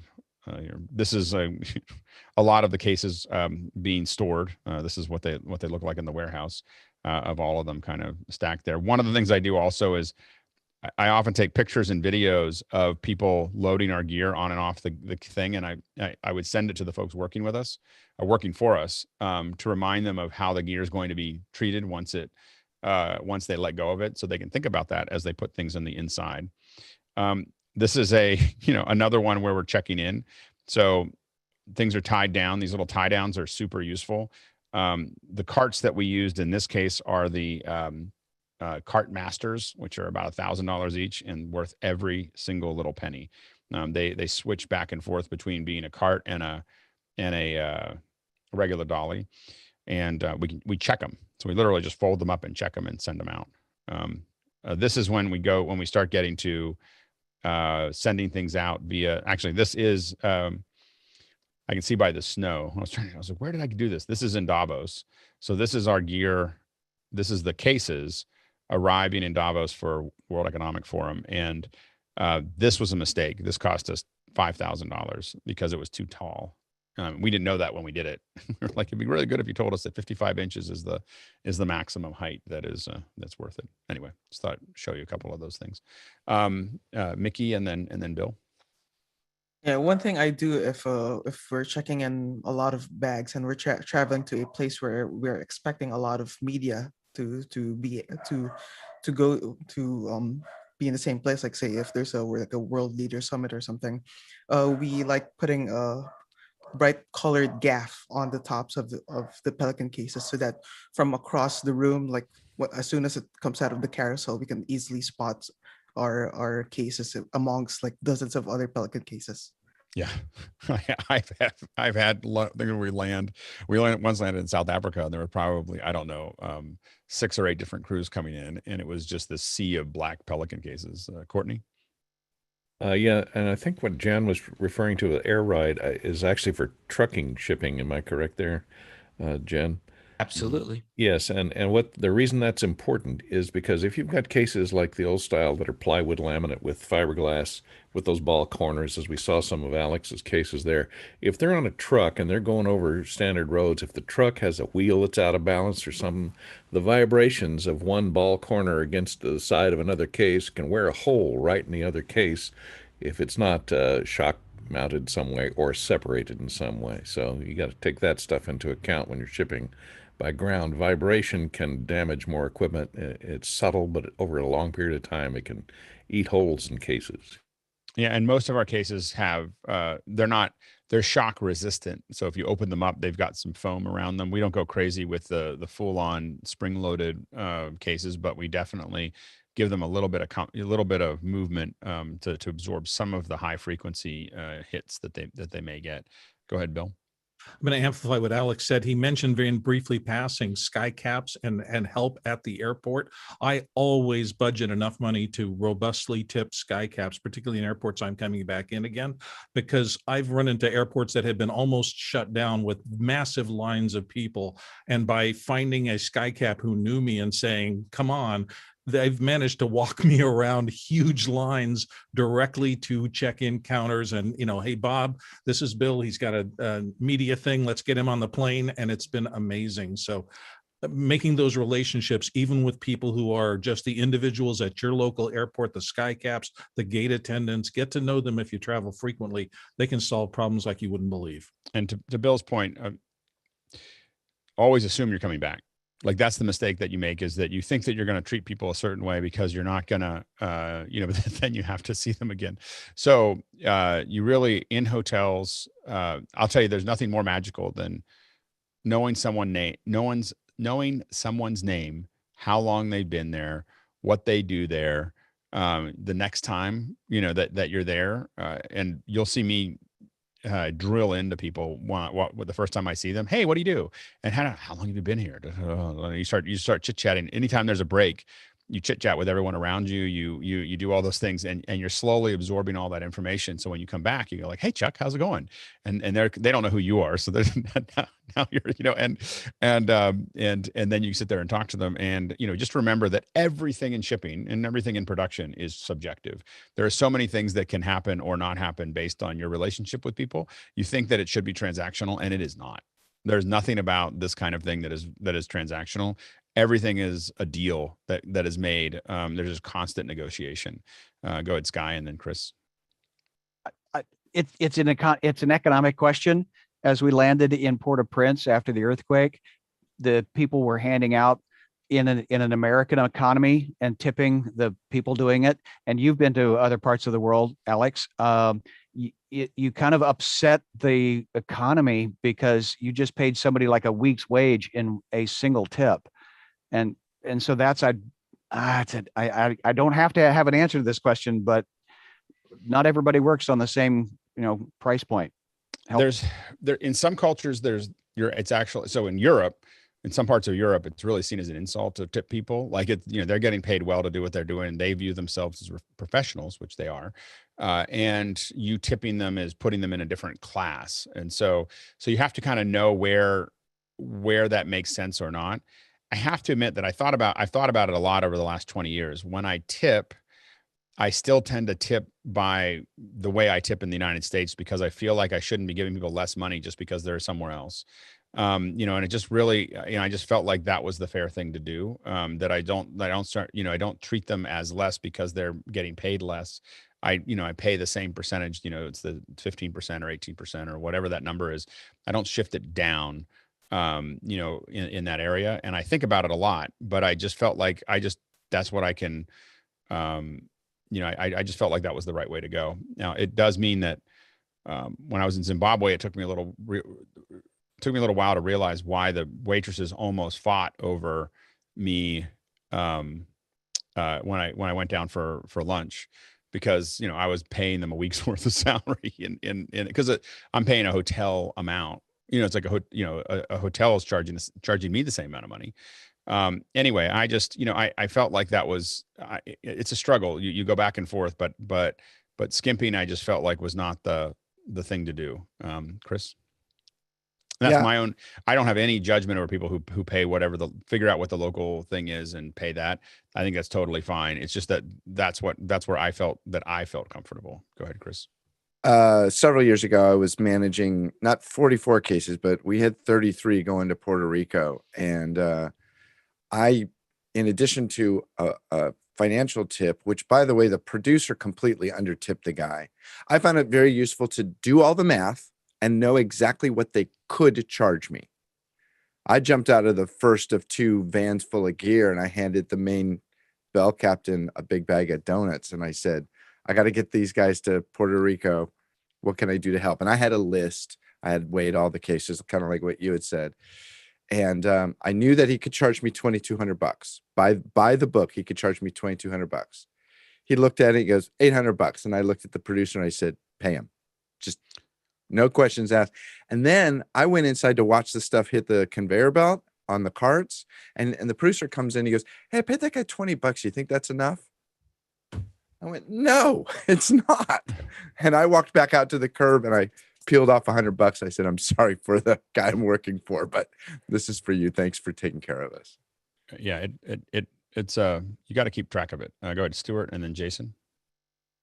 2 notes on the people. Firstly, if you are visiting Australia, the tipping jar is on the bar for pubs and for cafes. We actually don't have a tipping culture the same way, but if you're offering it into, everybody splits it. But with people and making sure stuff runs smoothly, always be nice to the security guards and the cleaning crew. The security guards will get you in and out of anywhere you need to faster. And the cleaning crew, if you've left something behind and you need it, they are the people who will find it for you, especially if you looked after them. Yeah, go ahead, Jason, and then Rupert. Bill, I'm curious, domestically, what do you think the right amount to pay per bag is? I have my own idea, but I'm curious what you think the right amount is. Well, it depends on the nature of the bag. I mean, sometimes you've just got a couple little things, and I think $3 to $5 a bag is what I've always kind of felt comfortable at the gate. But if it's Pelican cases and they're well packed and things like that, you're in a commercial space. The other little strategy I use is at the end, I always have my left pocket full of 20s and my right pocket full of 10s. Then I usually have some 5s in my wallet. So I try to make a calculation of what I think this is going to be worth and split it up like that. I also often tell to the person who's helping me, look, you've been great.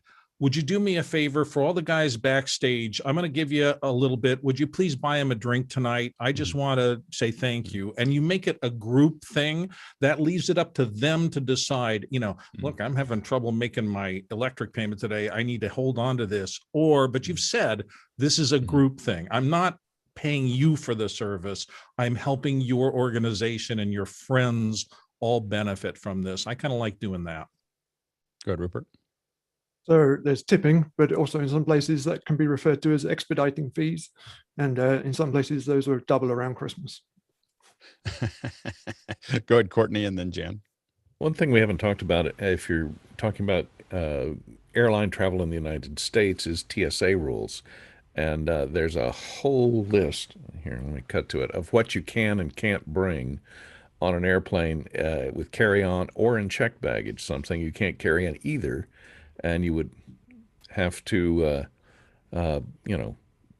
get to the airport and discover that, stuff you have in cases is not going to pass TSA and it's going to stay at the airport. But this list goes down and down and down, and it goes on for like 40 pages. But so you can look ahead of time to see if what you're going to ship or carry in your baggage or checked baggage is allowable with TSA. Because remember, even though you tip the sky cap, it's still got to go through TSA inspection. Well, and those blasting caps, not going to cut it. Yeah. Firearms, no. Even foam swords are not allowed on the plane. There used to be a habit for photographers, and I never did it, but I knew photographers that did it, that would put a starting pistol unloaded into their bag. And the reason they would do it, it was totally unloaded. This has not happened since 9/11, but they'd put it in there because they declare it. And then that means that the case needs to be locked, and they would literally and it becomes super secure because they track anything with a firearm gets traced by this was the previous to TSA, and so they starter pistols with no ammo used to be like a really common photographer trick to make sure that your case is totally locked and tracked carefully from one place to another, just not in other countries. But anyway, speaking of TSA, number one damage to all of our gear in the history of my career has been TSA. And where that comes from, it's not their fault. I'm not blaming them. You have to pack gear so that it's easy to, when you pack gear for shipment or for checking, you need to pack it so that it can be unpacked and repacked in an obvious way. TSA is dealing with one bag after another. And it's just a little thing to think about is you might be able to build something that's kind of makes sense to you. And it's all kind of like a little Tetris, whatever kind of all set up. They're going to pull it apart and put it back however they can figure out how to fit it back into the thing. And so when you mark it carefully and have it set up, it goes a long way in protecting your gear. It's just making it simple for people to use it. Go ahead, Jan. What I was going to say, I just when I pack my bags, I don't use locks anymore, thanks to TSA. I use these bread ties, that you just twist them on, and that way it's very easy. You don't have to worry about them breaking your bags because they just go through it. But what I wanted to say was about when you travel international, you really need to do some research before you go to know what the customs are. Not just what the traditions are of where you're going. And one thing is really important to remember. In certain countries, they take kindness as weakness. So when you overtip, they just look at you as stupid. And so you have to be very careful that you know what the traditions are in the areas that you're traveling when you do it internationally. And in some countries, tipping is bribery. And it can get you put, like in Rwanda, you don't do that. Especially in the airport. So Rwanda takes bribery extremely seriously, and tip somebody too much, or really any. I mean, you don't, and you can get yourself put back on the plane you came on.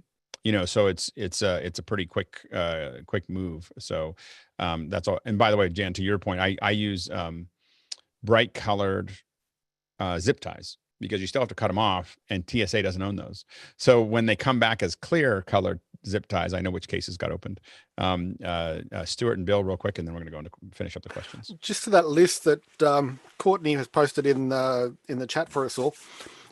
At a certain point, it becomes cheaper to go and buy stuff locally rather than transport it. So if you're talking about things like clothes or batteries and what have you, get in contact with somebody who's in that area as your fixer and go shopping. You're putting money into the local economy, and if it's stuff you don't need to bring back, you can always put it on the secondhand market or even donate it to local charities who might find uses for, oh, gee, we've suddenly got an extra wardrobe of high-vis vests and what have you. In larger cities, we'll rent things like tripods and lights and stuff like that. We're not going to fly in because we know that there's a rental house that we can use, and we have a fixer locally. And in Australia, we do rent like all those high vis vests because it's the only country that requires them. So we buy them all there, use them, and then give them out to the other crew because they all need them, because we have to wear these all kinds of goofy things in Australia. Go ahead, Bill, and then Jason. And to keep out of that trouble with, is this a tip or is this a bribe? Ask your clients, I'm flying in, give me some idea of the local, is there someone I can talk to that'll give me an idea of the local lay of the land so I don't make a mistake like that? Yeah. I mean, I have to admit, I don't, we tend to be so like, we'll take care of everything that we do ask around. We just don't necessarily ask our clients. Right. Well, you can find somebody else in your group that has been there before and say, fixers. What was it like? Yeah. Fixers are gold. I mean, these are just people that know the local stuff, and you ask them all the details, and hopefully they're in production. They'll give you all the lowdown of exactly what to do. Go ahead, Jason. This is the Pelican 1535, and it's the most recent one that I bought, but they actually have TSA locks built into it, which is pretty nice. I'm not sure if they've added these elsewhere, but oh boy, do these feel good. And just to remind you that the TSA locks are great. Because of an interview with TSA a couple years ago, they took photos of basically 2D locks, the 2D TSA keys were in a Washington Post article, which basically means that anybody can open them. So don't feel like there's secure. no security. Yeah, exactly. None. Okay, let's Mickey real quick, and then we'll move on. Yeah, Pelican Air or the regular storm cases, not Pelican Air, please. Yeah, the storm cases are just so much easier to open. All right, next question. Jeff Francis says, how do you balance bringing extra gear for redundancy, emergencies, last minute client requests, and so forth versus the added cost and hassle of bringing too much? I'm only laughing because so many times I've taken too much. Rupert? So in terms of balancing, really, it can be a calculation based on sort of a risk assessment and what the cost of failure might be to you, your customer, or the production, delays, reputation even, or just like we were talking about, the location and circumstances or the relationships you have at the far end or wherever you're going, and how quickly you can get replacements. Right. And one of the things there that to Rupert's point is depends on what city we're going into. Like if we're going into Africa, we'll take a lot of redundancy because we don't know how long it would take to get there. If we're going to some countries that we don't know if they'd have this stuff locally, that's problematic. The other thing is that we do want to make sure that we have enough redundancy that we could survive the show with the backup. It may not be as good as it was as we had planned, but we can survive it. This also comes down to really taking care of your gear. And making sure that your gear is in pristine, a pristine area, and being really touchy about working in humidity and things that rough it up, because you don't know if you're in a distant area. To your point, you can't be as redundant as you would want to be. Go ahead, Stuart, Jan, and Bill. Pretty quick. We're gonna run out of time. Yep. Simple rule: the lower the budget is, the more redundancy you need in your own gear, but also the more last minute requests you will get from the client. So lower budget, higher budget ones, they expect everything included already and won't stress about it as much. Jan, and then Bill. Quick question. Is it possible to take too much? I don't think so. we do take a lot. Like we're known for loading in heavy because, and Jeff, to your point, literally 30% or 40% of what we load in is redundancy. It's just the backup to whatever we're doing. Bill? Yeah, and I was just going to, on that topic exactly, let's say they're planning an indoor shoot, and so you're thinking, okay, shore power, it's going to be in a ballroom, I'm going to have all these things. Then if you ask them, is there any chance we're going to need to go on location? Should I bring batteries? The answer will always be yes, because they never really know. If in your scope of work, you specify it's going to be an indoor shoot, and you make sure that they've agreed to that, then if they ask for an outdoor shoot, at least you can say, ooh, that wasn't in scope of work. Can we talk about costs and things like that? We don't even talk about costs. We just won't put our gear outside most of the There time. you go. You're like, oh, I don't want to play. The thing that, Jeff, you've seen me say this before, but for those of you watching, the equation that we have is risk equals the chance of something going wrong multiplied to the outcome, the liability. So this is the equation that you think about all the time, is if the chance is really low, but the cost of it going wrong is very high, then you start figuring out what the math is to figure that out. So it's just something to kind of always consider. Next question. Jeff Francis, Columbia, South Carolina. Is there a decent, less expensive alternative to Pelican, or is this a case, pun intended, of buy once, cry once? P.S. I think I already know the answer. Yeah, go ahead.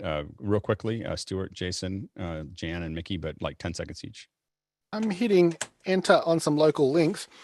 Hardware stores carry tool cases, and if you have a look at those ones, they're clearly Pelican clones, maybe even off the same machines, but the price is a lot better.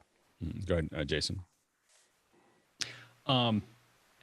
SKB makes, something similar, but again, there's nothing like Pelican. There's nothing like Pelican. And I agree with Mickey, by the way. I will never check an air case. I will do them for carry on, but I will never check an air case. Go ahead, Jan, and then Mickey, real quick. I'm going to pass. Okay, Mickey. Yeah, other SKB is another decent brand. There's also Nanook and also Porter Brace, although the Porter Brace cases also kind of sometimes are more expensive than Pelicans. So, but Pelicans. Go ahead, Jeff. The answer I already know is that I've never paid too much for a case. I've paid too little.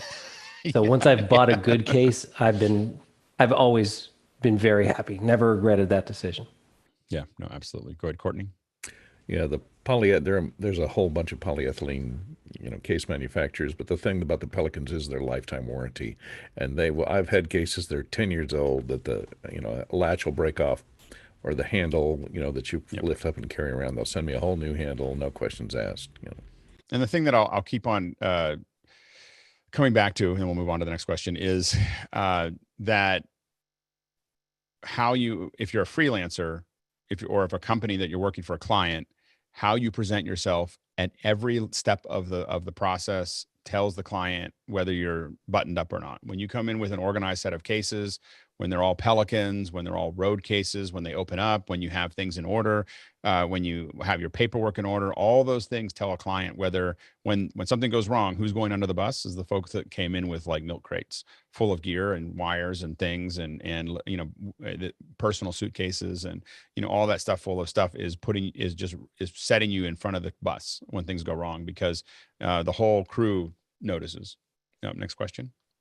Keel Halliday of Carrollton, I'm not sure where that is, says, when shipping gear, what service, DHL, UPS, FedEx, is the most popular?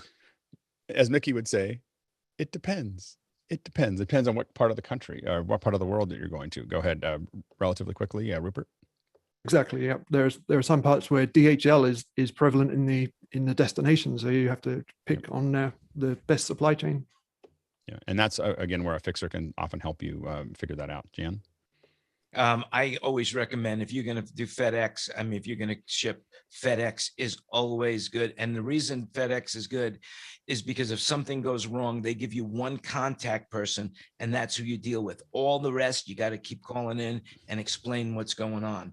FedEx, one person handles your case. I've had some unfortunate experience with the FedEx, but we still use them most of the time, for those things. But it's been a little tricky at times. But yeah, figure out what the local, process is. It will depend. Most for big cases, you start moving to shipping companies as opposed to mailing stuff. But we do oftentimes will mail stuff via FedEx Ground, which is relatively cost effective, back. So you fly out with all the gear, and then you just FedEx it all back at Ground, and it's a relatively inexpensive way to move everything back. Next question. David Brady of New York says, what's the panel's opinion on people who are building ATEMs into an all-in-one case with monitor and cable management incorporated? Go ahead, Jason, and then Mickey. Pretty quick. It makes a really cool Facebook post. And other than that, I don't know. I've never done it. I've always used the SDI stuff.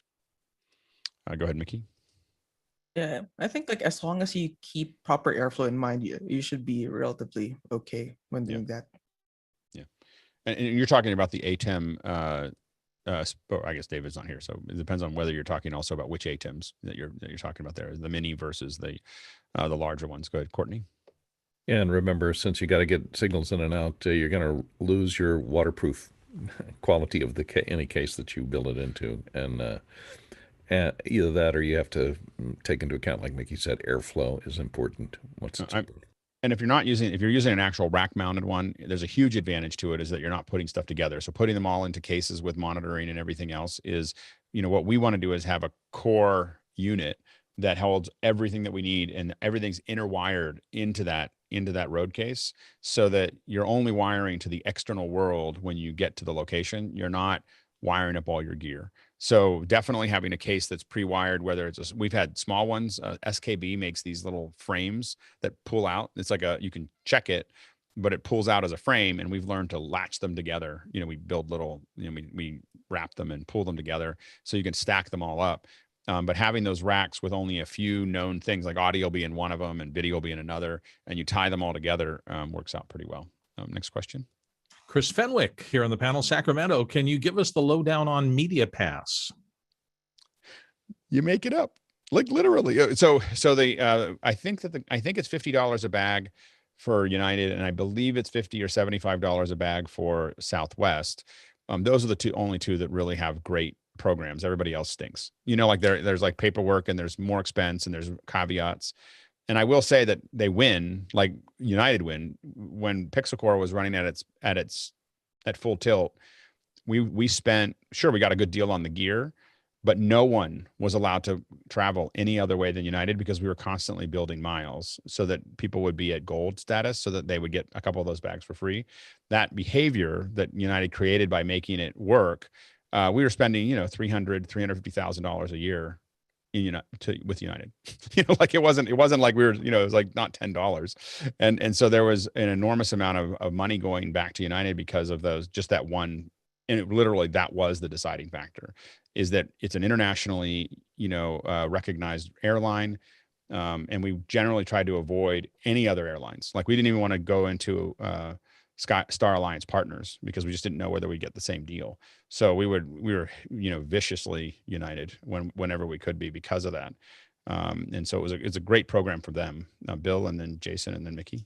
I want to double down on what Alex said about just kind of the whole package looking like you know what you're doing. I used to have a gigantic tripod case from Portabrace, the big wooden ash handle on it, and that plus 3 or 4 Portabrace cases, and they would barely look at my media pass. It's like, obviously, that guy is doing this. And so it's the package sometimes that gets you through these things, not just one certificate. But the card, no one really issues you media passes. You just have to make it look like it's official.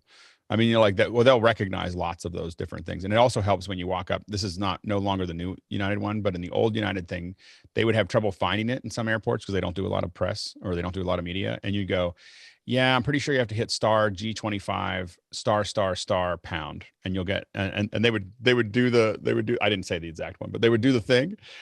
And it would pop up as the media pass thing. If you know their code on their side, helps a lot. Mickey and then Jason.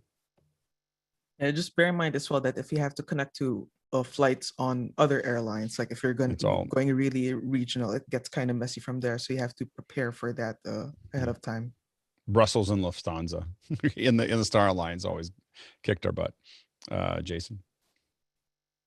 Yeah, +1 Fenwick on the media pass. It's pretty easy. I've got a Photoshop template that I'll send you, and a trophy shop will, anyone that can do a good printing job will handle that. And I think this is probably more information than anybody's been willing to share. It's mostly because I don't, most of us don't ever talk about media passes because we're afraid that we'll lose them. And since I'm willing to tell everyone now because I'm mostly virtual. I don't think I'm going to fly ever again. But most of us have been not willing to say how the rules of engagement. With United, it is up to 100 pounds. Up to 100 pounds, it's $50 a bag.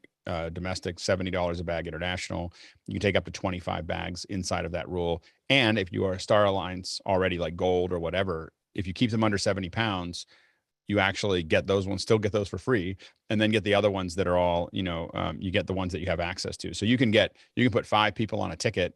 You have Star Alliance, let's say 1K or whatever. Everybody gets 2 free, 4 free or 8 free bags plus your 3 is 11 bags. You'll get 11 bags for free if they're under 70 pounds, and then you only pay, so you end up saving a lot of money if you start doing the math. Now, you also get to a point where the guys are like, they see your logo and they start groaning at the airport because they just know you're about to bring a whole bunch of gear.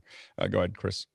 So Alex, once you've made all those changes, and I realize there's a million ways to do this, do you still charge your client for X number of dollars per bag and just call that, that's the benefit of being smart in business, and you make so I haven't traveled since 090 does a lot more line item stuff. Pixelcore was a service that you would pay one number.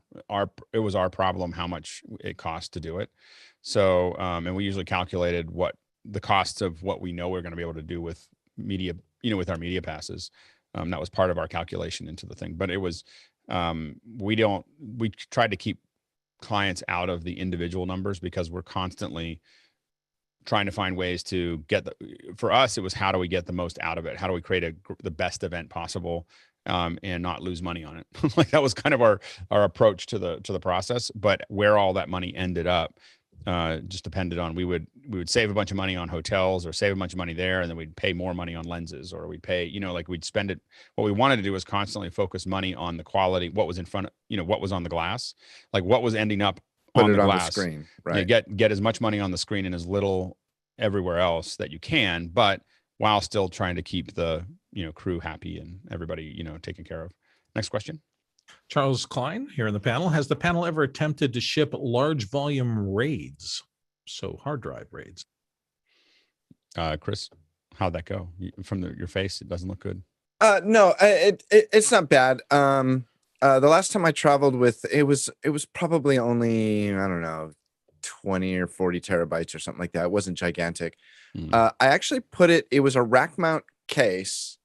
It was a rack mount drive in a SKB spring mounted case. It made for a very large hard drive because I think it was like an 8-unit case that had like it was a big box. Where it turned out to be a bigger problem was that I put it on I was editing on a cruise ship, and the cavitation of the engines of the ship got the springs in that case going to the point where the drive was crashing a lot. I ended up once I was on the boat, I ended up taking the RAID out of the spring mounted case, and then it worked okay. Just watching a thing on YouTube about the math of that, of how you can put a bunch of metronomes on something that's moving, and they'll all line up to each other, and because of the way the physics works on it is pretty cool. But the first night of editing was a wash because I kept crashing, and then I realized what was going on. At this point, I wouldn't travel with spinning drives. Like spinning drives for me are at home. Go ahead, Guy. You were going to show. Yeah, you can get a custom one with this G-Tech Studio, and it's a Pelican with a custom foam cut, and we've sent these around, and they've been fine. I mean, it's doubled. You want to make sure if you don't have data twice, you don't have data. So, and some people say 3 times, right? Yeah, exactly. Go ahead, Charles. Yeah, so we started to move to those, but at the time, this was a few years ago, we were moving about half a petabyte, and we first sent 100 terabytes, and they sent it via ground, and when they loaded it up, nothing worked. We ended up renting a Rolls Royce, putting everything in the back seat, and driving it to the state because of the air suspension. And that actually worked, and we rented it back to get. So that was a few years ago. Now we could actually. That's a good excuse. What's the shipping item for a Rolls Royce? Oh my gosh, that's great. Next question. Moving on, Christian Ortiz of South Florida says, "How about X-rays and scanners? How do you handle sensitive equipment?" We have not had a problem with X-rays and scanners for some time. Film was really high-speed film was really where we got nailed. A couple times I actually lost a little bit of film, but nothing major. But that film is the thing that we worried about. But we haven't had much trouble with everything other than them. You pack things. You want to pack things in a way that makes sense to the person looking at the X-ray. They're looking at something just in. I once, and I have to admit, I did this on purpose just to see what would happen. I had an XL1, and I had a bunch of batteries for it and a bunch of Countryman headsets. And I had 6 batteries and 6 headsets and the XL1. And so in the bag, I stacked all the batteries together, and then I set all the mics on top of the on top of the batteries. So it's a bunch of wires on top of a bunch of batteries. And this is when the tools were not nearly as good as they are now in 2004, 2005. And so it was a much lower resolution that they could see what it was, but they saw that what the base was. This is at Oakland Airport. And the guy walks up to me and he goes, "Sir, we're going to take you a little further away." I didn't even know that part of the airport existed. Like we were like almost out of the airport. And he had he sat there, and you could just see him he's just opening it really slowly, and he pulled it open, and he looks at it and he goes, "Oh, you can go." Did you pack your alarm clock in there as well? Yeah, no, I didn't do that. That would have been good, but I never did it again. I had time in that. I had time when I knew that I'd have extra time, and so I did it, and it was probably I wouldn't do it again. Go ahead, Chris. Yeah, I always watch them when they're scanning it, and because there's a panic moment, and I'll always say, "What you're looking at is hard drives and cables. I'd be more than happy to show it to you." Yeah. And it's just because I've had people open up a box of cases with cables on drives and have them literally like take 2 steps back and like all the blood leaves their face. And you don't want to panic these people, so you just kind of say. I also stand right there when they pull out a $50,000 lens and go, "That's a $50,000 lens." Like that's why I'm carrying it on. Like just while you're holding it, just know that's $50,000 lens. They're like, okay, they don't just set it down hard on the table as you go through it. Go ahead, Mickey. Soft hands. Yeah. What do you call this? Shotgun microphones always get pinged at the X-ray because they just look like metal pipes. Yeah.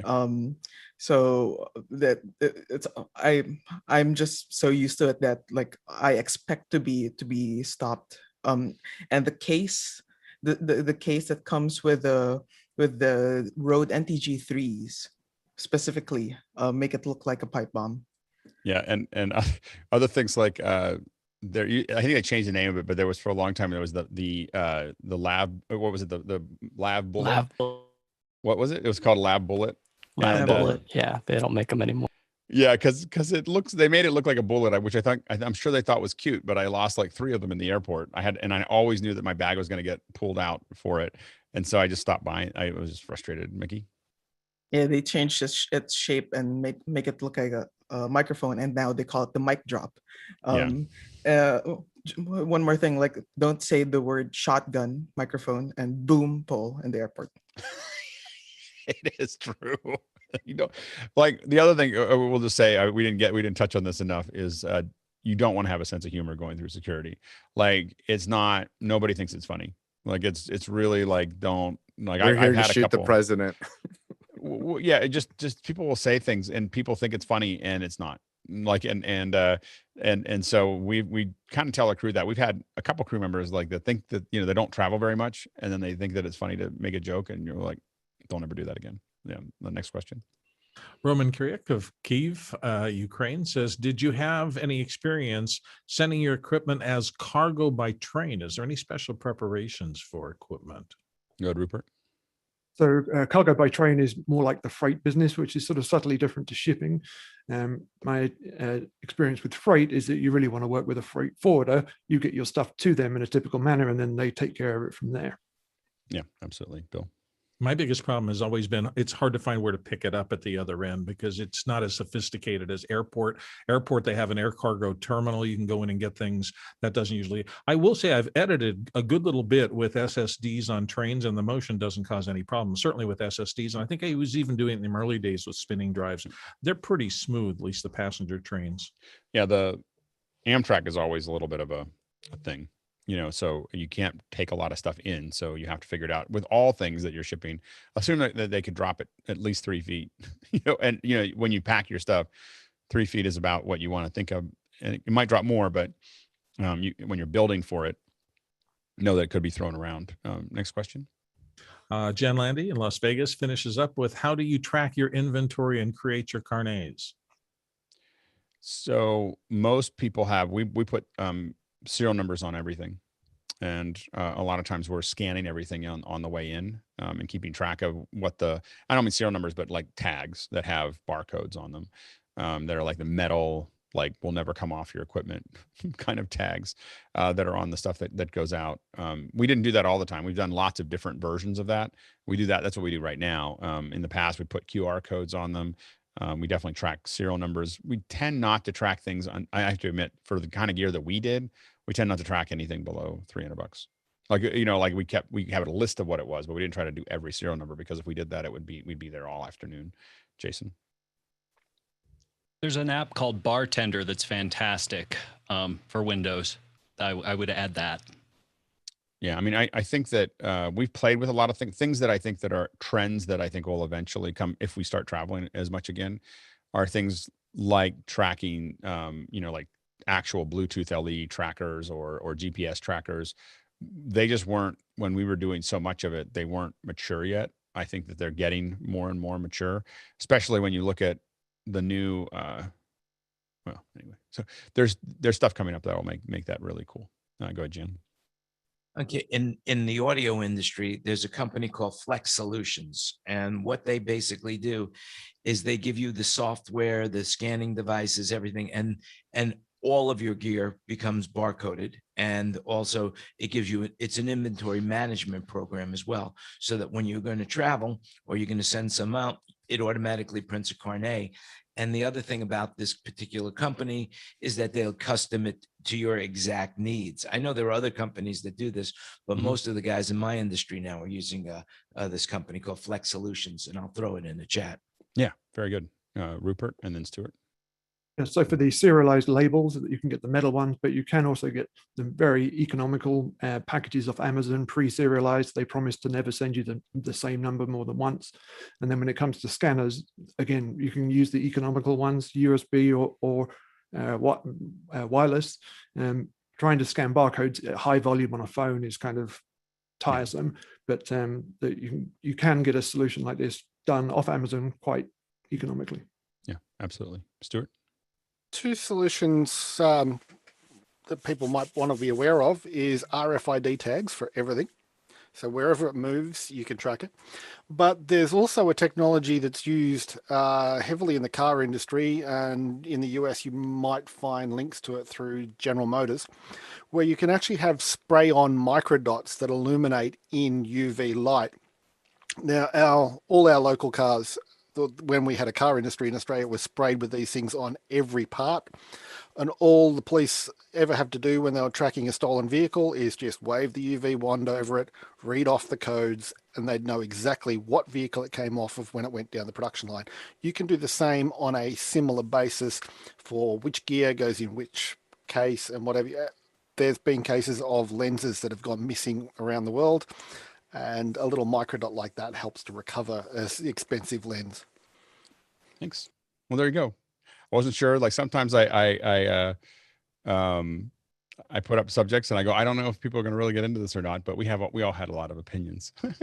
So hopefully that helps save you some time. Most of us learn this the painful way, which is we screwed things up, we broke things, we lost things, we couldn't find things. It was hard. We pulled our back out. We did other, all those things. And so hopefully this saves you, if you're watching, saves you some of the time. If there's a strong request to talk about it more, we can, but I feel like I could talk about shipping and receiving for a week. Anyway, but I think an hour is enough for now. Thank you to our producers watching the show, sending us questions, voting on those questions and deciding as a group what we should be talking about. And also thank you to the panelists for the great answers and the great conversation. As always, amazing every day, 7 days a week. So great conversation. Remember a reminder that tonight we're talking about live streaming. We'll open the doors at 6, start at 6:30. We have some pretty special guests that are supposed to show up. I always worry when they're at this level. Anyway, I think that, but we're going to have a great conversation no matter what. And we should have a pretty good conversation about live streaming this evening. So if you can, and if you can't, we're going to reset by noon. We're going to reset Makana. Give people a little bit of time to download stuff if they need to. A lot of people need that. And then you can put questions in early and then we'll go from there. All right. Now we're going to the post show. All right. Thanks everybody.